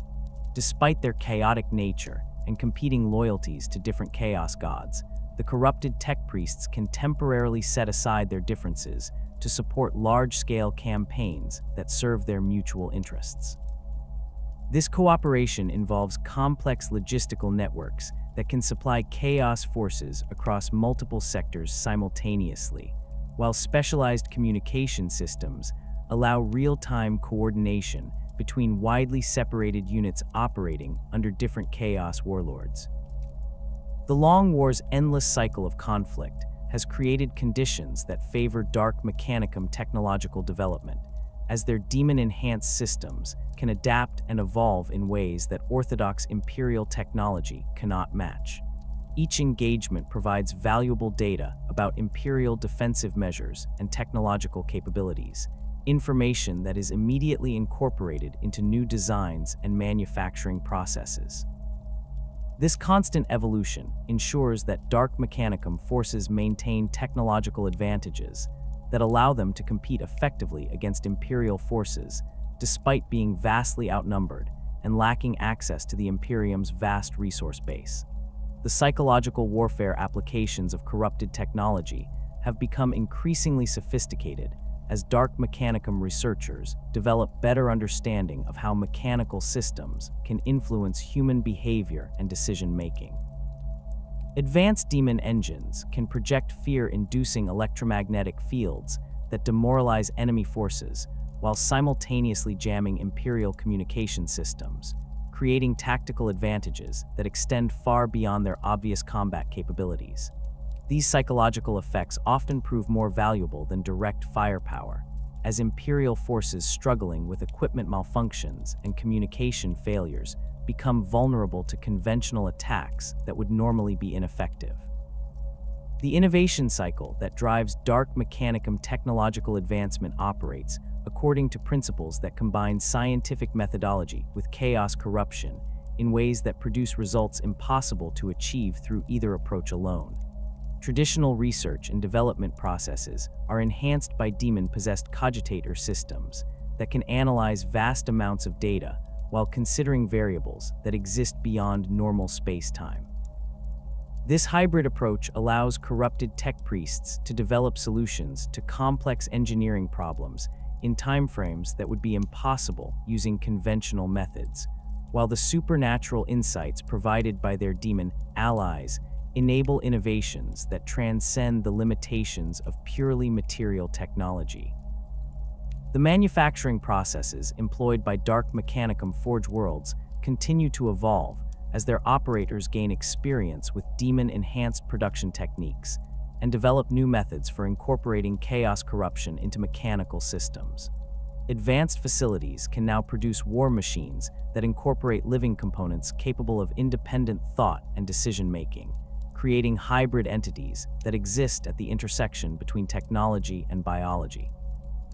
These evolutionary manufacturing processes ensure that no two products are identical, as each incorporates unique modifications that reflect the specific conditions and influences present during its creation. The eternal cycle of corruption, innovation, and warfare that defines Dark Mechanicum existence in the 41st millennium shows no signs of resolution, as both orthodox and heretical factions continue developing new technologies and strategies that perpetuate their fundamental conflict. The corrupted tech priests view this endless struggle as a necessary process that drives technological advancement toward its ultimate goal of transcending the limitations that define material existence. Each victory and defeat provides valuable lessons that inform future innovations, while the constant pressure of warfare ensures that only the most effective technologies and strategies survive to influence subsequent developments. The grim darkness of the far future offers no respite from this technological war, as the forces of chaos and the Imperium remain locked in a struggle that will likely continue until one faction achieves complete dominance or both are destroyed by external threats. The Dark Mechanicum's vision of technological transcendence through chaos corruption represents an existential challenge to Imperial civilization that cannot be resolved through conventional military means, while their growing capabilities suggest that they may eventually achieve their prophetic goals despite Imperial resistance. The ultimate fate of humanity's technological heritage remains uncertain as the Dark Mechanicum continues its relentless pursuit of forbidden knowledge and demon-enhanced capabilities. Their success in corrupting Imperial technology from within demonstrates that orthodox defenses may be insufficient to prevent the gradual transformation of human civilization according to chaos principles. Whether this represents humanity's technological salvation or its final damnation depends on perspectives that reflect the fundamental philosophical divide between those who serve the Emperor and those who have embraced the Ruinous Powers. In the darkness between the stars, the Forge Worlds of the Dark Mechanicum continue their blasphemous work, their demon-enhanced manufacturing processes producing war machines that will shape the galaxy's future through violence and corruption. The eternal struggle between order and chaos, between orthodox faith and heretical innovation, continues to rage across 1,000,000 worlds as humanity's technological soul hangs in the balance. The Dark Mechanicum stands ready to corrupt every machine, every cogitator, every blessed weapon in service to their dark vision of technological transcendence, while the Adeptus Mechanicus fights desperately to preserve the sacred knowledge that has sustained the Imperium for 10,000 years. The war for humanity's technological future has only just begun, and in the grim darkness of the far future, there can be no victory, only an eternal cycle of corruption and resistance that will continue until the galaxy itself burns in the fires of technological heresy. The Dark Mechanicum's blasphemous legacy ensures that this struggle will persist across the millennia, a testament to the terrible price of abandoning the sacred principles that once guided humanity's relationship with the machine.